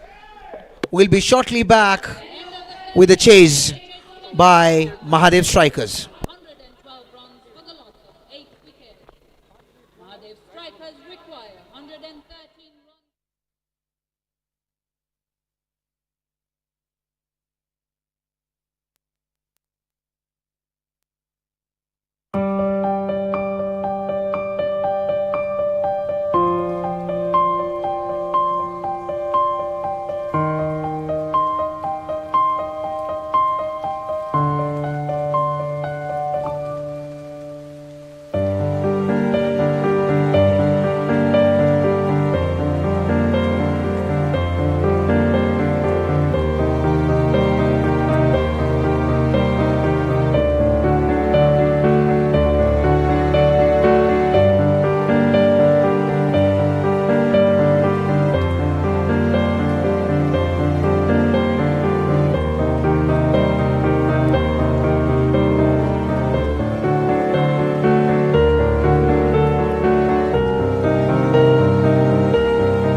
We are all but set for this chase.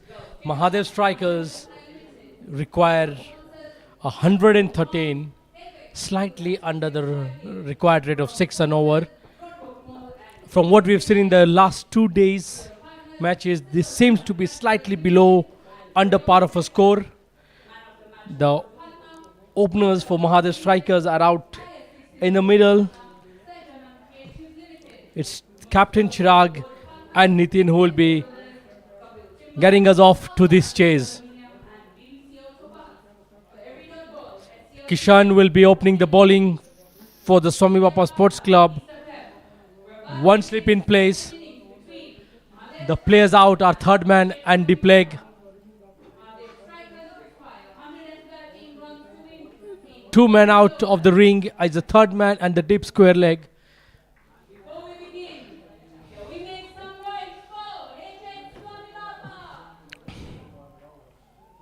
Prashad, we are about to begin this chase. Just prior to the openers going out, we saw a good banter exchange between Onkar and Nitin. Give us some insight of what's happening there. I've been told they are former teammates. There's a lot of mind games, if I may put. Onkar was trying to distract him from his throw downs. But it's good to see players interact of this as well. What a start to the game. Straight drive by Chirag Sisodia, the captain leading from the front. 4 runs of the first ball. This can't get better. They realize that if they get a good power play, they will be well poised to defend, to chase the score in no time. And to answer your question, Mitesh, yes, both of them used to play last year, the league, Super League for Sarali, and they are good friends as well.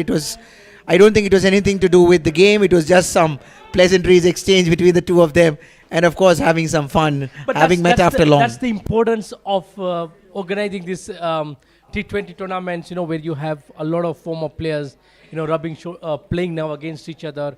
And what sometimes benefits is, the weakness and the strength of the opponent because you've played week in, week out with him, You're able to pass in some knowledge of how to restrict his scoring areas, what sort of deliveries to ball at him. Good comeback there by Kishan after being driven for a first ball boundary. In fact, you are right, Mitesh. They absolutely know each other very well because they've played a long season together. They know the pluses and the minuses of each of them, the pros and cons, and how they bat, which are the weak spot and all of those. But having said that, what a lovely looking shot from Chirag Sisodia. He takes the attack to the opposition. Huge, humongous 6 from Chirag Sisodia. Steps down the track, hits it straight past long off. What a beauty to watch. The intent is very clear. Actions speak louder than words. That shot has pretty much said, we are chasing this down in a hurry. It was outside the off stump, way outside the off stump, picked it up very easily. 10 of the first 4. The intent is very clear. They want to have a brilliant power play. They want to take the attack to the opposition. And this is exactly what the captain himself is doing, leading from the front. In the meanwhile, good comeback by Kishan Kerai, the young fast bowler. After being hit for a 4 and a 6, he comes back with a dot ball. This is very good cricket to see. I like this intent by the captain. Take advantage of field restriction. You have just 2 players outside the circle. Maximize it. It's not no ball indicated there by the ball, and couldn't have provided a better opportunity for Nitin to get off the mark. Absolutely. The first ball, I remember playing as a young boy. You play those gully cricket where the first ball you ask for a trials before playing the real ball. Now this is similar to that, getting a free hit of the first ball. He can easily free his arms. I can see the coach of the Mahadev strikers loitering around the comment box. And his smile just says that he's quite happy with his team. Oh, David SCG is a very experienced campaigner. He's been in the circuit for so long. He's definitely exchanged some good words with his team.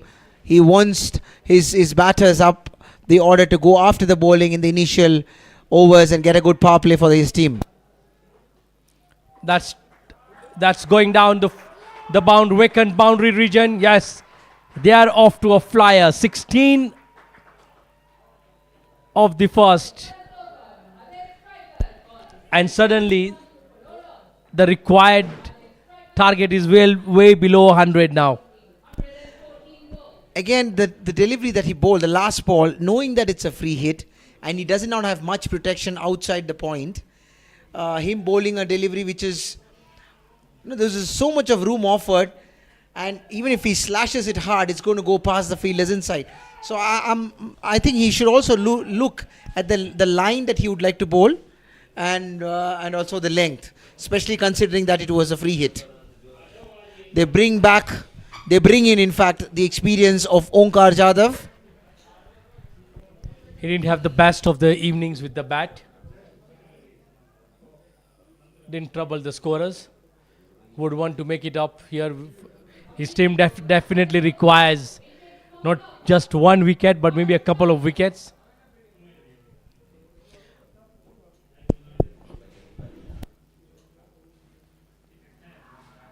First ball on the money, appeal here. The ball shaping in very well. Good release, good seam position. Extra bounce from the track. Look how sharply it comes in. But I think it's because of the height and also the fact that it has actually swung quite a bit. It was definitely going down leg. That's the reason the umpire was clearly not interested. But a good start by Onkar Jadhav to his spell. This outing for the SWAMI Bapa's club, we've seen quite a predominantly very young side, but it's a massive learning curve, because from here it's just your learning curve is just the graph is going to go up above. There's a lot they will learn from this sort of an experience for the youngsters. I think rightly said, Mitesh, this is also a great experience for them to rub shoulders with some of the experienced professionals who are coming from abroad, and the fact that they don't have Sachin Gill and Dhoni playing the first game. This would give some others the opportunity to stamp their position. Plays very cheeky and very, very, very thoughtful batting by Chirag Sisodia. He knew that the third man was inside and there was no slip fielder there. He nudges the ball. It was coming in very late. Very lately nudges it. And the moment it left the bat, it had 4 runs written all over it. Precisely. I mean, that is playing to the field. He saw third man was inside the circle. Just had to get the bat on the ball there. Coming to the point, yes, it's an absolute, experience, a learning curve for these youngsters. Rub shoulders with the players that are coming in. And we spoke with earlier on with Vishal of how much even once the national team players come back to this team, the youngsters have someone they can look up to, mainly for that guidance when they come under pressure, how to keep yourself calm in the middle. It's easier said than done in the middle there. So I think you always require that that leader, that experienced player to, give you some comfort out in the middle. But it's also the fact that the preparation that they do. Because I believe as players, as youngsters, they would all be preparing themselves during the net sessions, during those fielding sessions, during those bowling sessions by the coaches. It's for the coaches to advise them. And this is what the opportunity they wait for. Because when you're in a team which has got a lot of experience and seniors coming from abroad, you wait for your chance. And when you get a chance, that's the time that you perform well to cement your place. Once again, he's found the gap there. It will race down to the third man boundary. Chirag Sisodia not just showing power hitting, but elegant timing. This is brilliance. It is as if he's got a scale and a protractor in his hands and he's measuring the field placements. Places it between the two fielders. There's backward point and a point. So he places it between them and there's no fielder behind. And that's 4 runs. This is brilliant batting from Chirag Sisodia. He knows where the fielders are and he's actually using it to his full advantage. That's gone ripped through the cover region for another boundary. 2 overs, Mahadev strikers are off to a flyer. They're already off 28 runs. And bulk of the hitting is done by none other than the captain of the strikers. Mitesh, I can see you absolutely excited and smiling. This is what you asked for as a commentator. Looks like Chirag Sisodiya and Nitin Arvind seems to have heard you. They are hitting some lovely shots. Precisely. I think it's also giving us the boost to, boost our energy. It's exciting, putting it into words what's actually happening right before our eyes. This was some serious hitting, I would say, and it was a touch of class there from Chirag Sisodiya. It wasn't just brutal power. It was just identifying the gaps, analyzing those fielders, making sure the presence of mind, and even that shot that he just glided it. He realized there was no slip in place, and the third one was inside, and he just nudges it towards the boundary for 4. Yash Chauhan played a brilliant knock earlier on. Majority of the 113 that were been put up by the SWAMI Bapa team was thanks to him. Can he deliver with the ball? Slightly on the off. Close call there for the umpire.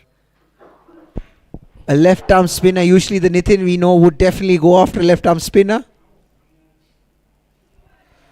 And the intentions are the same. Intentions are same. Slightly quicker delivery.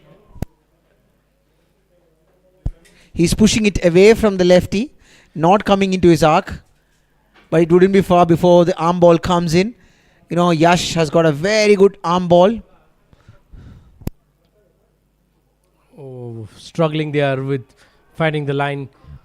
Yes, left-handed batsman, left-handed spinner. You want to keep away from that arc. It's just way too far, way too off, right now. I think he's using the seam. And that is the shot he was fearing. And this is what I told you. This is what I told you. Left arm spinner coming in for a lefty batsman. I've seen Nitin for so many amount of years, and I knew he's going to go after. And this is his favorite shot. Slog sweep to start. And that's a huge and humongous 6. I think it's a no-brainer that a left-handed batsman is definitely going to rip apart a left-arm bowler. I'm just slightly surprised with the selection of having Yash. That stoppage could just race down to the boundary. When it's not going your way, it's definitely not going your way. See, it was interesting to see, was there a third man who was inside, and especially if he's bowling that channel away from the lefty batsman, it would have been ideal for him to also have a slip in place. Because then I think what you're trying to do is you're trying to get him to edge something. Because definitely with that channel you're going to bowl, you're not going to be trying to hit the stumps, or you're not going to get the LBW there. Already you're bowling away from the stump, so you're not definitely asking for any leg before. But I'm a bit puzzled with the selection of giving Yash to bowl while Nitin is in the middle out there, especially with field restrictions. It really has Yash's work cut out there. That's true, but I think the captain also is wanting to use the resources. Maybe since both his fast bowlers went for runs in the initial overs, and remember, as a captain, you're always under pressure because you have less than 120 runs on the board. And if the openers are going guns blazing like this, you definitely are going to think a lot, what is the next move that I'm going to do as a captain? I think they're making a mockery of this chase. Swing and a miss. It's 40 already on the board. We are now to see the final ball of the third over. On a replay, he would have tried to hit it over extra cover. And that's precisely what the batsman was also doing. Oh, that's a good delivery. This was right on the money. This was slightly, maybe on the 4th or the 5th stump, with a little bit of shape. And he should bowl more of this to Nitin.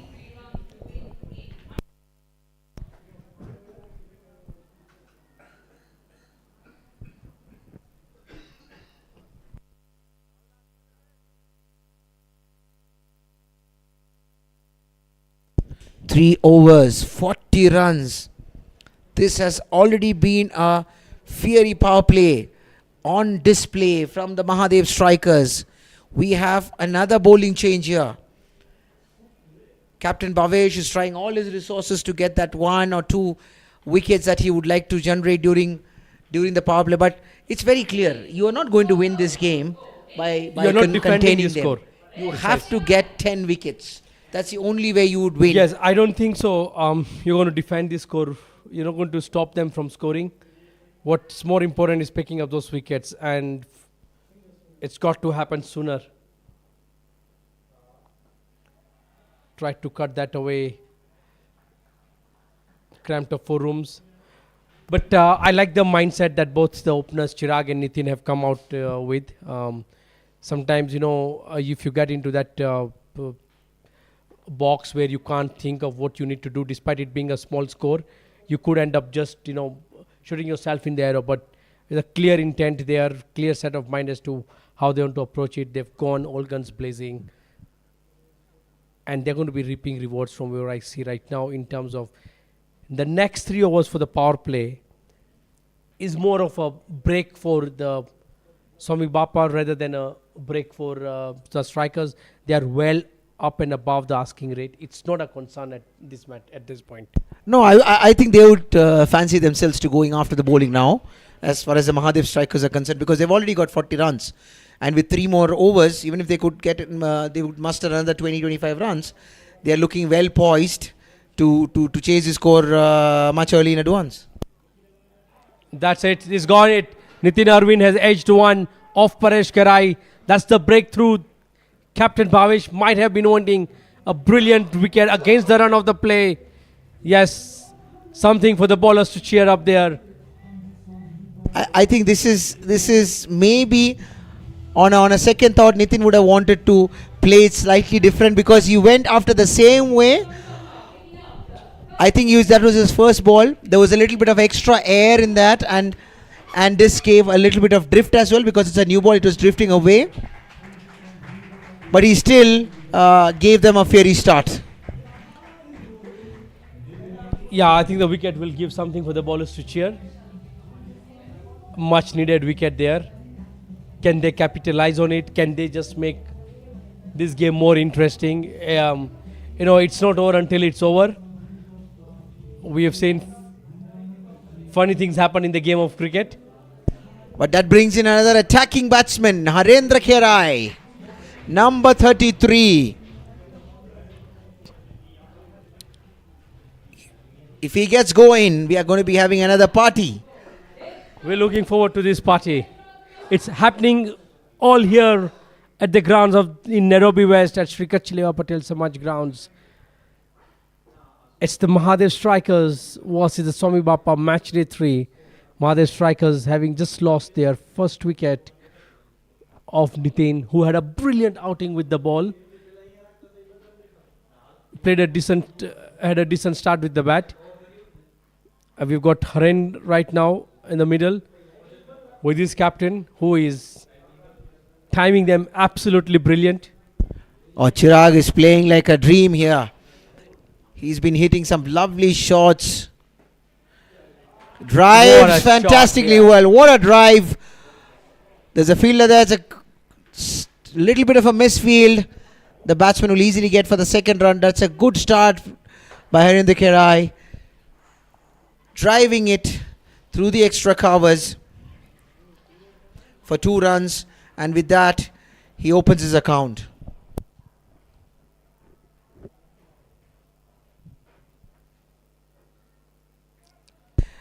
Good ball, and this is in fact the length that he should be bowling, because if you look at the spinners of Mahadev strikers, they did the same thing. They used the track.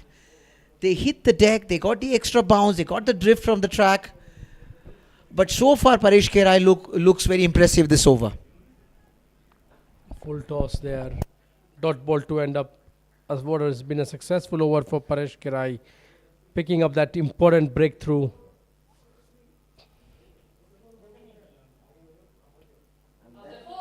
That marks the end of the 4th over.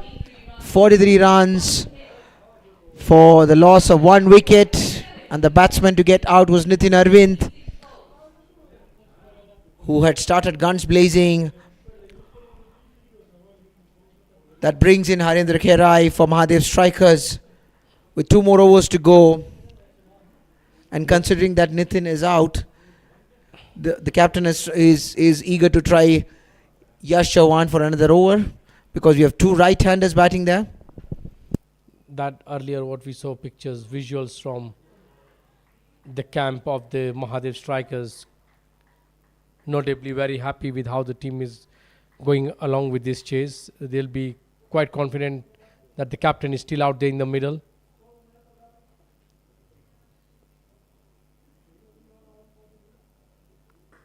Slapped hard, straight to the cover region, to the captain Bhavesh. It was Captain Chirag hitting to Captain Bhavesh. Good feeling by Bhavesh, that was hit hard. Bhavesh collects it well. 2 dot balls from Yash Chauhan. Steps out into the night sky. He has caught that. Onkar has. Has he caught it? Yes, it's a brilliant catch. Or no, he has not caught it. I think maybe he's collected it on the bounce. It was a skyer. It was hit high in the air.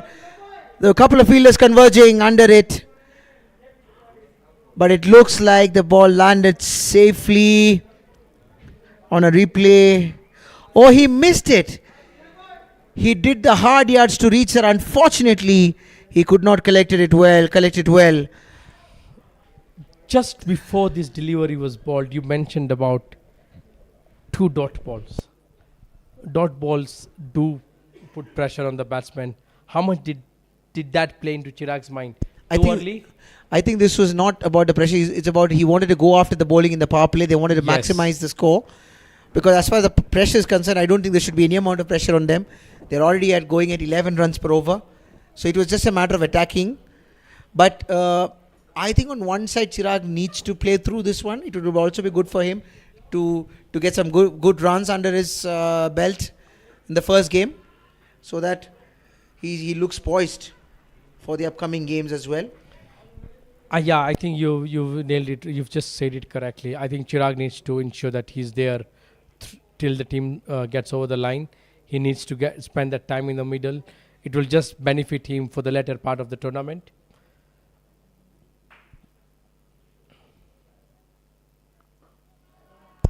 That's good ball from Yash Chauhan. This over has been simply brilliant from Yash Chauhan. He has been on the money. He's been varying his line, or rather his length. He's been keeping on one line, one area, onto the stumps. There was an arm ball, then he lofted one, couple of dot balls where he hit the deck, and eventually a good chance where he could have gotten Chirag Sisodia. But unfortunately, it could not be properly collected. Here's, you look at the replay here. It was a skyer. Onkar made the hard yards to reach there, but unfortunately he could not close it. But good effort, great effort. There's an appeal here. In the meanwhile, umpire clearly not interested and turns it down. It's all happening out there in the middle. Catches dropped. Loud appeals. There was no way that was even hitting the 6th stump. Chirag stepping out once again. A single to add to his score. I think Paresh is actually bowling with an angle. If you can see, he's actually hitting middle stump and it's turning from there. If he wants to get the batsman LBW, if that's the ploy he wants, he would need rather to move it slightly on towards the off stump. Yes, that's the delivery that he should be bowling. That was right on the money. That's the delivery. He gets if he can adjust the length a little bit and he gets a little extra bounce from the surface, it could deceive the batsman, because remember, it's also skidding and it's coming slightly more quicker than the batsman is expecting, and there he could really surprise the new batsman. I think you're right. You want him to start on the off stump coming in, and that's the reason the captain has given him a slip fielder, just to take that edge should it. But yeah, when you start from the leg, from the middle stump to turn in, you're already ruling out the slip fielder from there on. What a shot there. Flicked over. Yes, the signal is loud and clear from the Did umpire, Mr. Shashi. Did I not tell you, Mitesh? That's the power of Harendra Kerai. He rocks onto his back foot, picks it up, and look at where he's deposited it. Outside for a 6. This is sheer power from Harendra Kerai.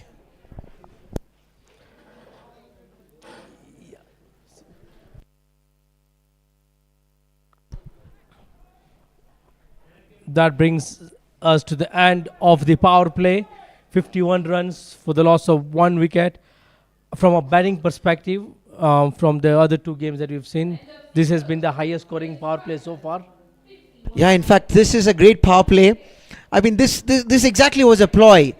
I mean, if you the way it was started by Chirag and Nitin during the power play, they went after, they took their chances, they got their shots, they played their shots, some beautiful shots by Chirag, and later on, it was further this Harindra coming in and doing the same thing again, and we have a fantastic power play. I think they have really entertained the crowd today. Absolutely, entertainment of crowd, spot on. Entertainment of Combox, spot on. I think they actually gave us much more impetus even in the Combox, that we were jumping from our seats. Those 6s and 4s hit. There is it. That's how you counter when the field is open. Now that the field is spread, there are definitely gaps. Pick up your singles. And we've always advocated the loose ball are going to come. What is good to see from both the teams is the running between the wickets. Even when this SWAMI Bappa team was batting, they were actually quick to get those singles, and we can see that MAHADEV strikers are doing the same as well. And this is good cricket, because at the end of the day, it's not just about the boundaries and 6s hit. It's always about good running between the wickets too.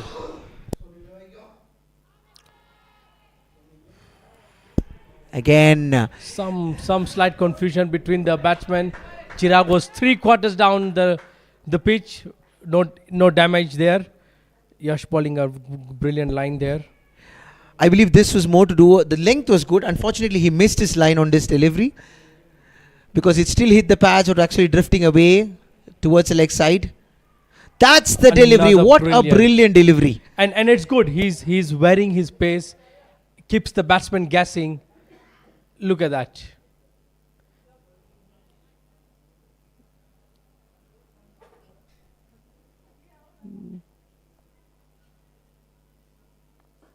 Well bowled there. Brilliant by Yash. He's having a good day there for the SWAMI Bappa teams. And he's really mixing his deliveries. He lofted it one up, then he had the quicker one. Right now he hit the deck. So he's varying the length as well. And last 2-3 balls he's been right on the money in terms of the line as well.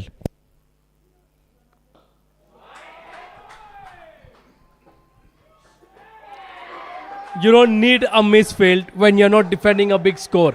And especially when the target is now well below almost 60, you don't need that from your fielders. It's just not going right for the SWAMI Bappa. Yash clearly looking upset with Onkar Jadhav for not collecting that. That was a clear misfield. Not expected out of the likes of Onkar Jadhav. But sometimes this is how cricket is at the end of the day. Even the best fielders can end up missing. And that was a lovely looking stroke. It was slightly more fuller. And Harendra Kerai driving it down beautifully towards the extra cover. In the meanwhile, as we talk, he gets another single, gets off strike. And that brings us to the end of the 7th over. MAHADEV strikers on 56 runs for the loss of 1 wicket.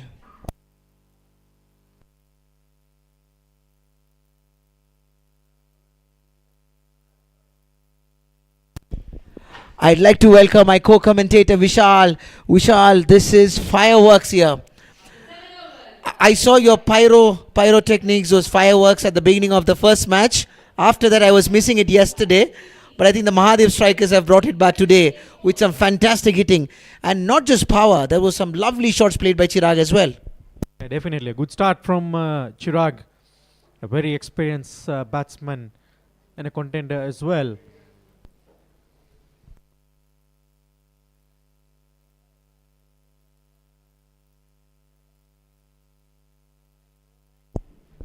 What would you be thinking as a coach or captain of Swami Bappa team right now, Vishal?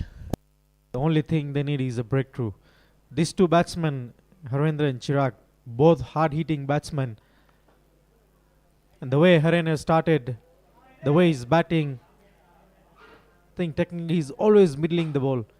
So it's not an easy move for Swami Bappa unless they get two breakthroughs with Haren and Chirag.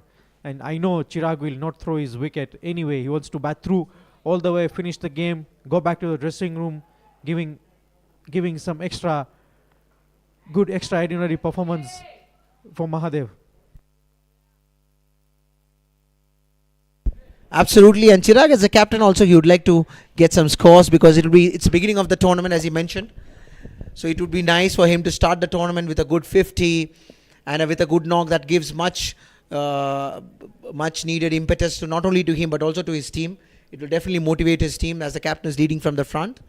And even while he was bowling, he was leading from the front. So he looks quite composed as a batsman. Also hit in the air, but between the two fielders, there's a protection in the deep, but the batsman manages to still get a single. That brings Chirag back on strike. The way Haren started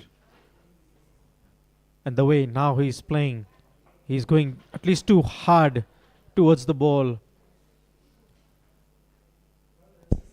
He should only do is just try and get ones, twos, one, twos. No need of going hard. They're already on the top at the stage.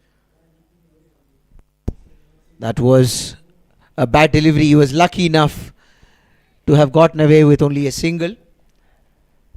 Harendra Khera has played already a beautiful shot. And what a shot this is. Pierced through the covers and the point. But the fielder cuts it but still gets 2 runs. Going down on his one leg and driving nicely through the covers. This is beautiful to see from Harendra Khera. As you rightly said, Vishal has been middling the ball from the first for the first delivery itself. Last ball of the 8th over. Lofted one and hits it between the fielders now. This time it races away to the boundary for 4 runs. Paresh trying to loft it up. Haren waiting for it with a high bat lift. Coverage and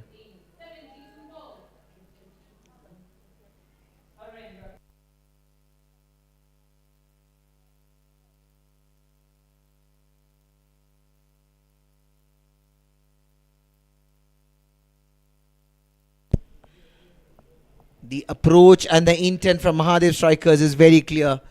They want to finish this well within 15 overs. And I think in a long tournament like this, there could be at this point where the net run rate can also come into picture. Do you think, Vishal, that is also playing in their minds?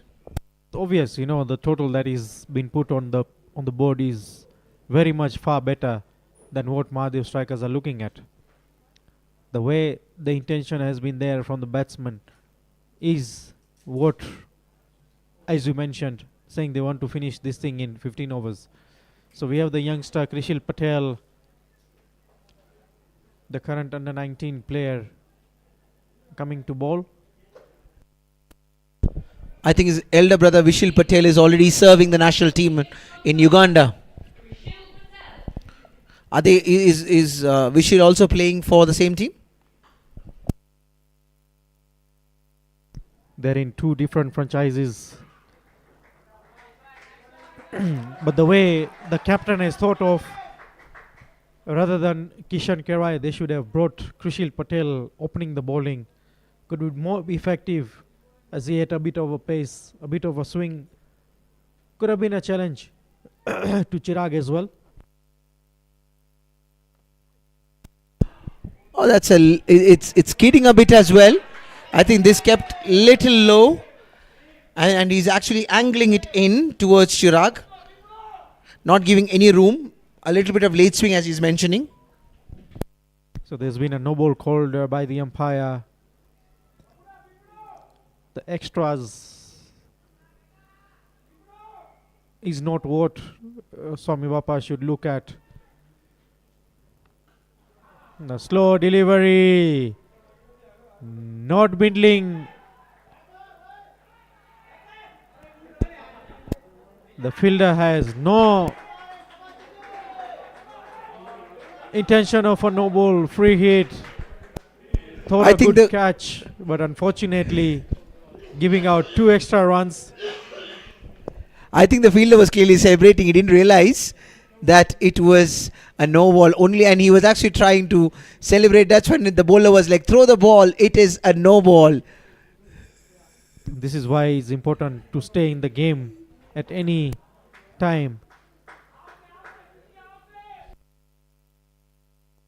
Another white ball. This extras are not helping the cause at all for Swami Bappa at this point in time.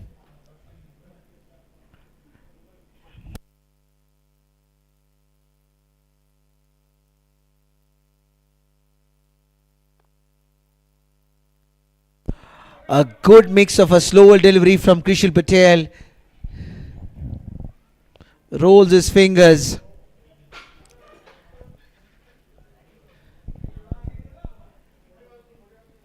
But still manages to give a single to Chirag Sisodia, bringing Harendra back on strike.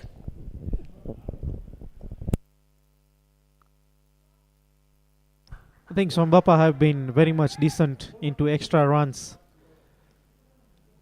The only over that have the extra runs is this one, with the 2 wide, with one no ball and 1 wide. So they have been decent out there in terms of extra, but the total score they put on the board, that is played high in the air, and that's an easy one to dismiss Harendra Kerai. I think you were very clear that he should have actually opened the bowling, because he was mixing his speed, as mixing his length very well. This ball came in slightly slower than what Harendra was expecting. He went through the line of the ball, he went through the shot, but only to find Yash Chavan in short extra cover. But after all the free hit, he's been bowling most of them on a leg cutter note. Once you start bowling variations, it's obvious that the ball coming towards the batsman becomes more slower than the way we expect. As we said, the conditions are now in a moisture and the ball is skidding through. The way Krishil is thinking is slowing down, giving some time to the batsman to hit that ball more harder than he's expecting. Captain has gone back to Onkar Jadhav. Again, looks like this is in replay. You can see he finding the safe hands of Yash Chavan. That's a good delivery from Krishil. He's been very good in his first over, mixing his deliveries, keeping the batsman guessing, and he's eventually got the fruits of good bowling. Now that brings in, oh, that's not the end of the over. I beg my pardon. I think there's one more ball to be bowled in this over. So the new batsman that comes in is Viraj Deepak Jadhav. So another professional player coming into play at the NPCA League, playing for Ruaraka. Bowling outside off. Think he have to bowl that again.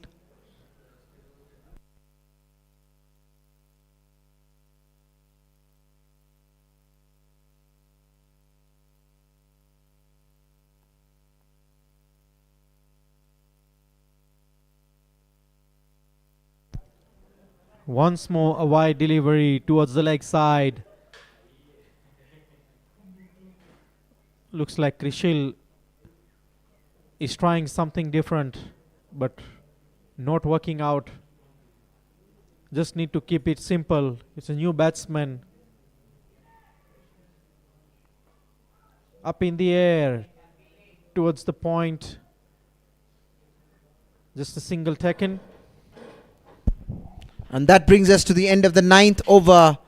Score moves to 77 runs for two wickets for MAHADEV strikers.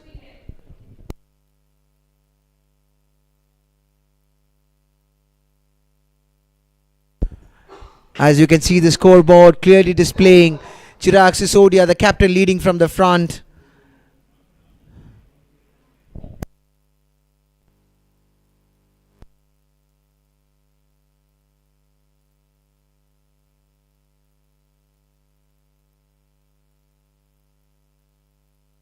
So Paresh Kerai to continue to bowl from the Botanical Garden, bowling his final over of the spell.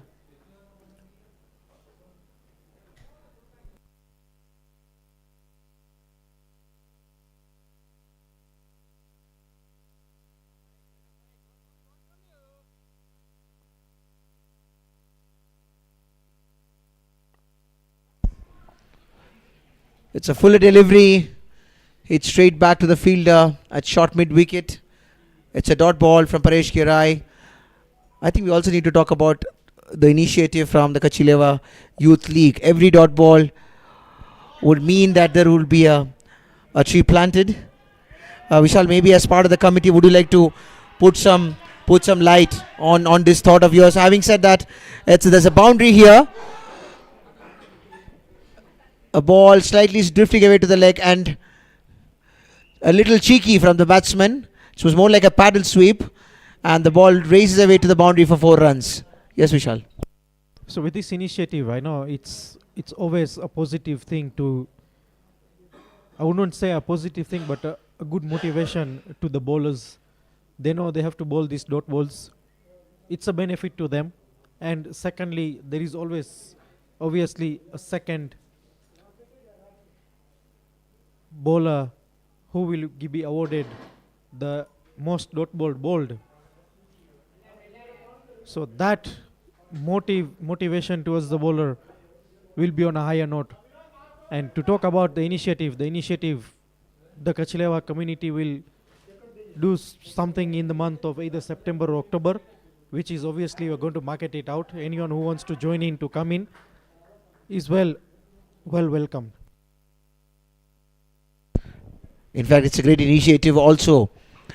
Trying to create a greener economy, greener ecosystem, and that's a great initiative once again from the Kachileva community and the Youth League leading it from the front. And we have 4 dot balls in this over after a boundary. So far Paresh Kerai has been right on the money this over. It would be interesting to see the last ball of the over as we head to the strategic timeout. And that's another dot ball, and with that we have come to the end of the 10th over. The score moves down to 81 for 2 wickets for MAHADEV strikers. And with that brings us the strategic timeout.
Back after the strategic timeout.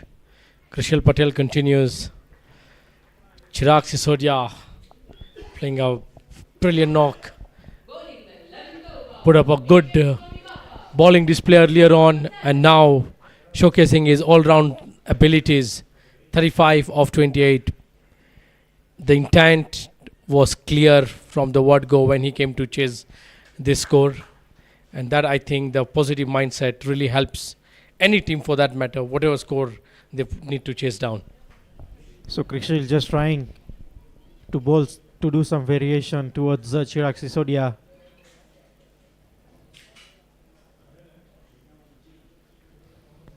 Just 31 needed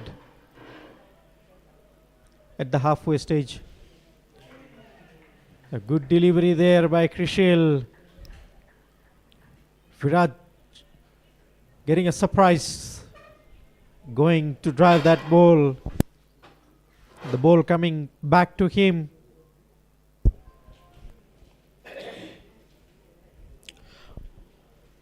What do you make up of how the Mahadev strikers have approached this whole game? You know, they had the freedom given by the captain, and we've seen that has paid back in very positive dividends.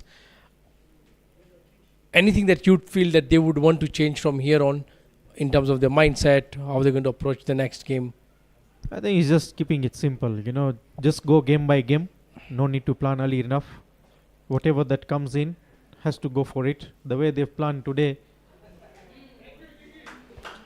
5 wides doesn't help, especially when you have a very small target to defend.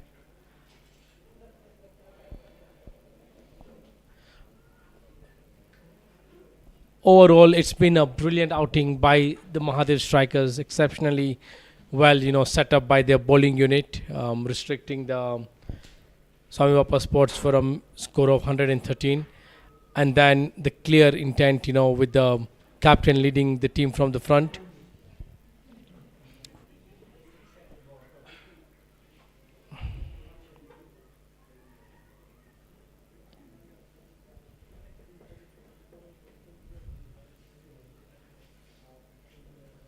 I would say Chirag has just kept it simple.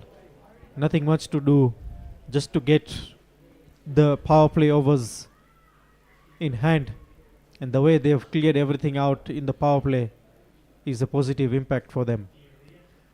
As of now, they're just rotating strike, giving away 1-2s, and just ending the over. 11th over down, 90 for 2.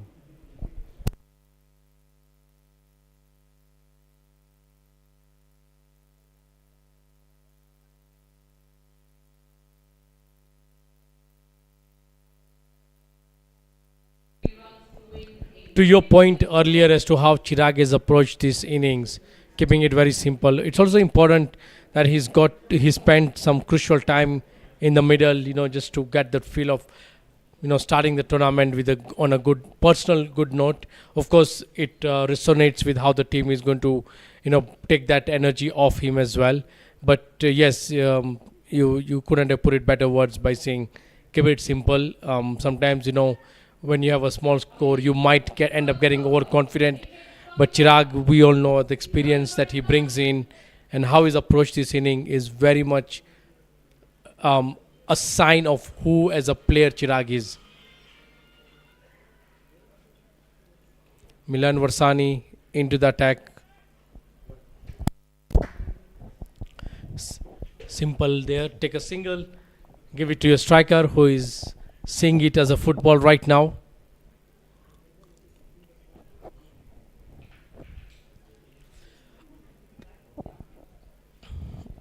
This will also go ahead and, yes, it's too early in the tournament, but definitely give a big boost to the run rate for Mahadev strikers.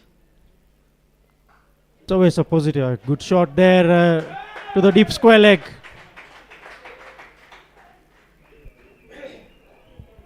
It is always a good confidence start. Always boosts your full morale towards the throughout tournament.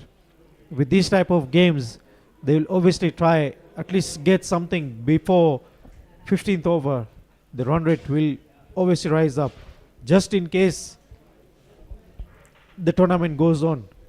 Maybe just in between hiccup might also help you to to go towards the. Just a fumble there by Yash Chauhan, not expected from him. Yeah, I think a win like this will definitely also send an important message to the rest of the teams in the tournament.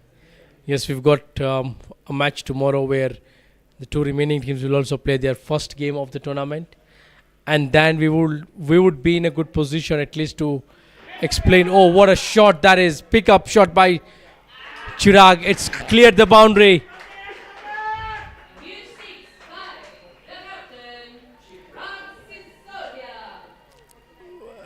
Picked up the length.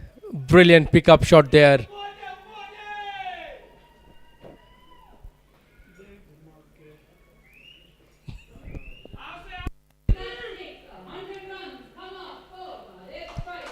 Mitesh, the way they are going, do you think might even go to the 13th over? I don't think so. I'm looking at it maybe wrapping up by within the next over.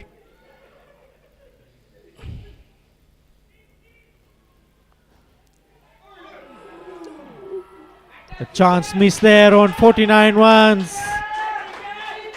Lucky enough to get his 50.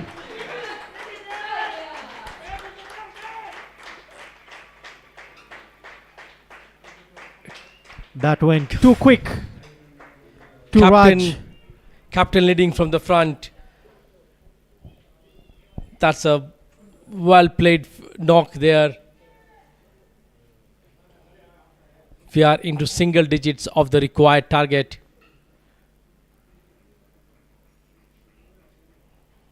Viraj will keep the strike. Just 8 required. A couple of lusty blows and the strikers will be way up over the line. And I think the spectators has pretty much said that that's game for us.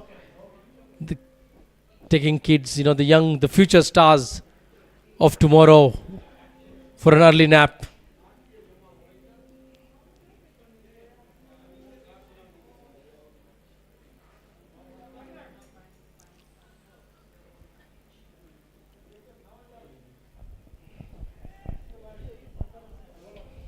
I think this kind of catches have to be taken in this kind of games. With this kind of players that are battling here, if you drop a catch for a professional player like Chirag, there is no way he's going to give you another chance. Yeah, I think catches win matches is a very common used saying in cricket. Not just in this situation, but in any given situation, you don't want to really give your opposition an additional lifeline, and that's been swept. We are one shot away from Mahadev strikers putting up a clinical display for all of us here.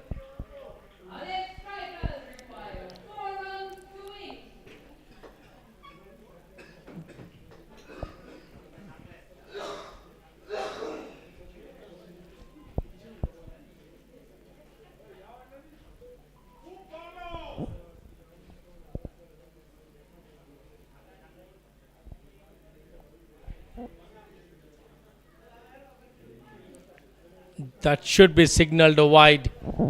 Nothing's going right for the Swami Bapa's Sports Club.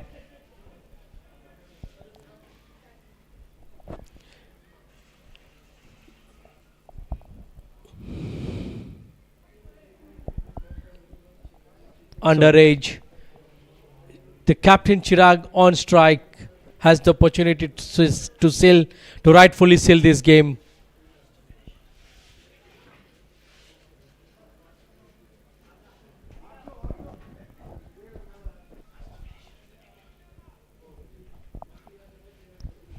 Let's see a big shot coming in, charging down, up in the air, and that's a catch. Once again, Kishan Karai catching that. Before it was a free hit, but this time around not a free hit for Chirag Sisodia.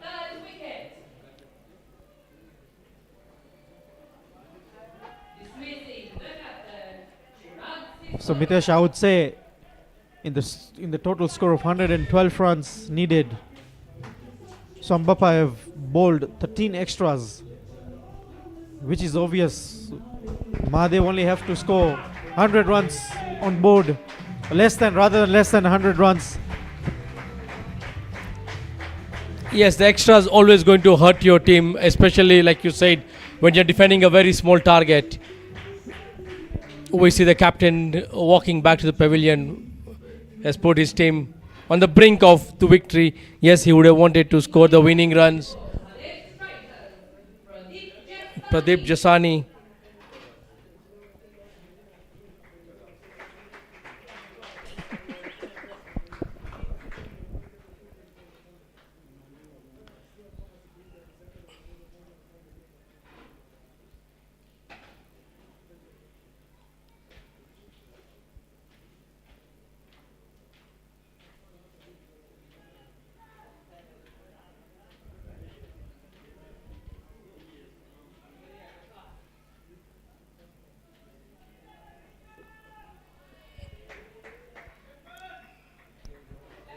So not looking to finish in this over. Just 2 runs needed. Oh, another one picked up. Another one picked up by Raj. That's 2 in 3.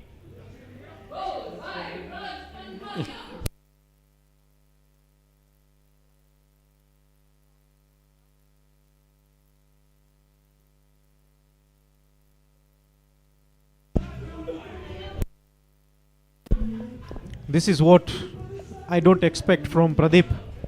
2 runs, keep it simple. You have so many balls in hand. Yeah, I think they are all going for the glory shot. You're right. It was simple. Play a shot down the ground. You can win a game by just scoring a signal. You don't need to hit the big fancy shots. As I've been mentioning it since we started, keep it simple. Take your time, have patience, get 1 run, go to the other side. That's it. Purushottam making his way to the middle. I'm sure an over ago he must have been packing his bag. He was sure that he would not need to go down to the middle of the pitch.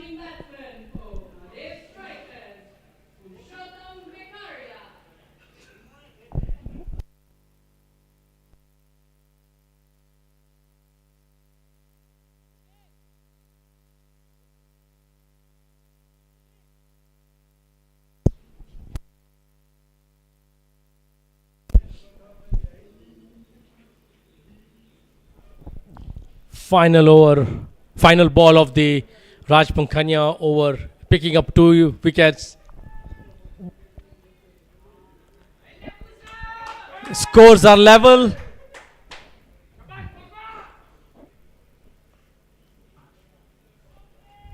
It's 112 from the start. Apart from the toss, everything has gone towards in favor of Chirag Sisodia and Mahadev strikers. The bowlers putting up an exceptionally brilliant bowling performance, well supported by the fielders, restricting the position to just a mere 112 runs, and then captain leading with a brilliant knock of 50 runs on this chase. It's all played well for Mahadev strikers tonight. Definitely all-round performance from them. Not giving so much charge to SWAMI Bappa. Just keeping them as low as possible. The last final over for Yash Chauhan.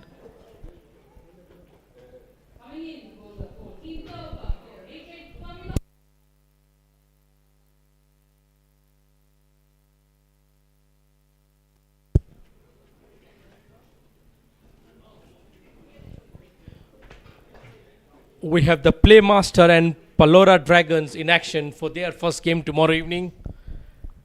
And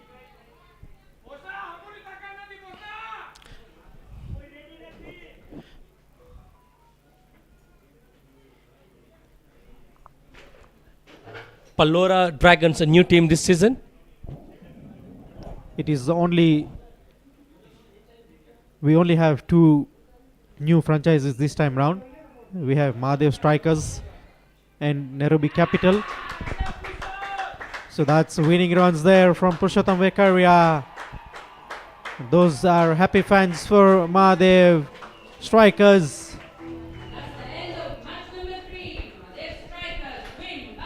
Mahadev Strikers have pretty much confidently must say that they have wrapped up this game in a fashion, chasing this score down in just 13.2 overs.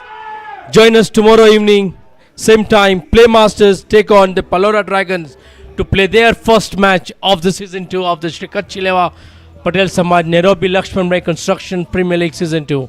Until then, see you, good night.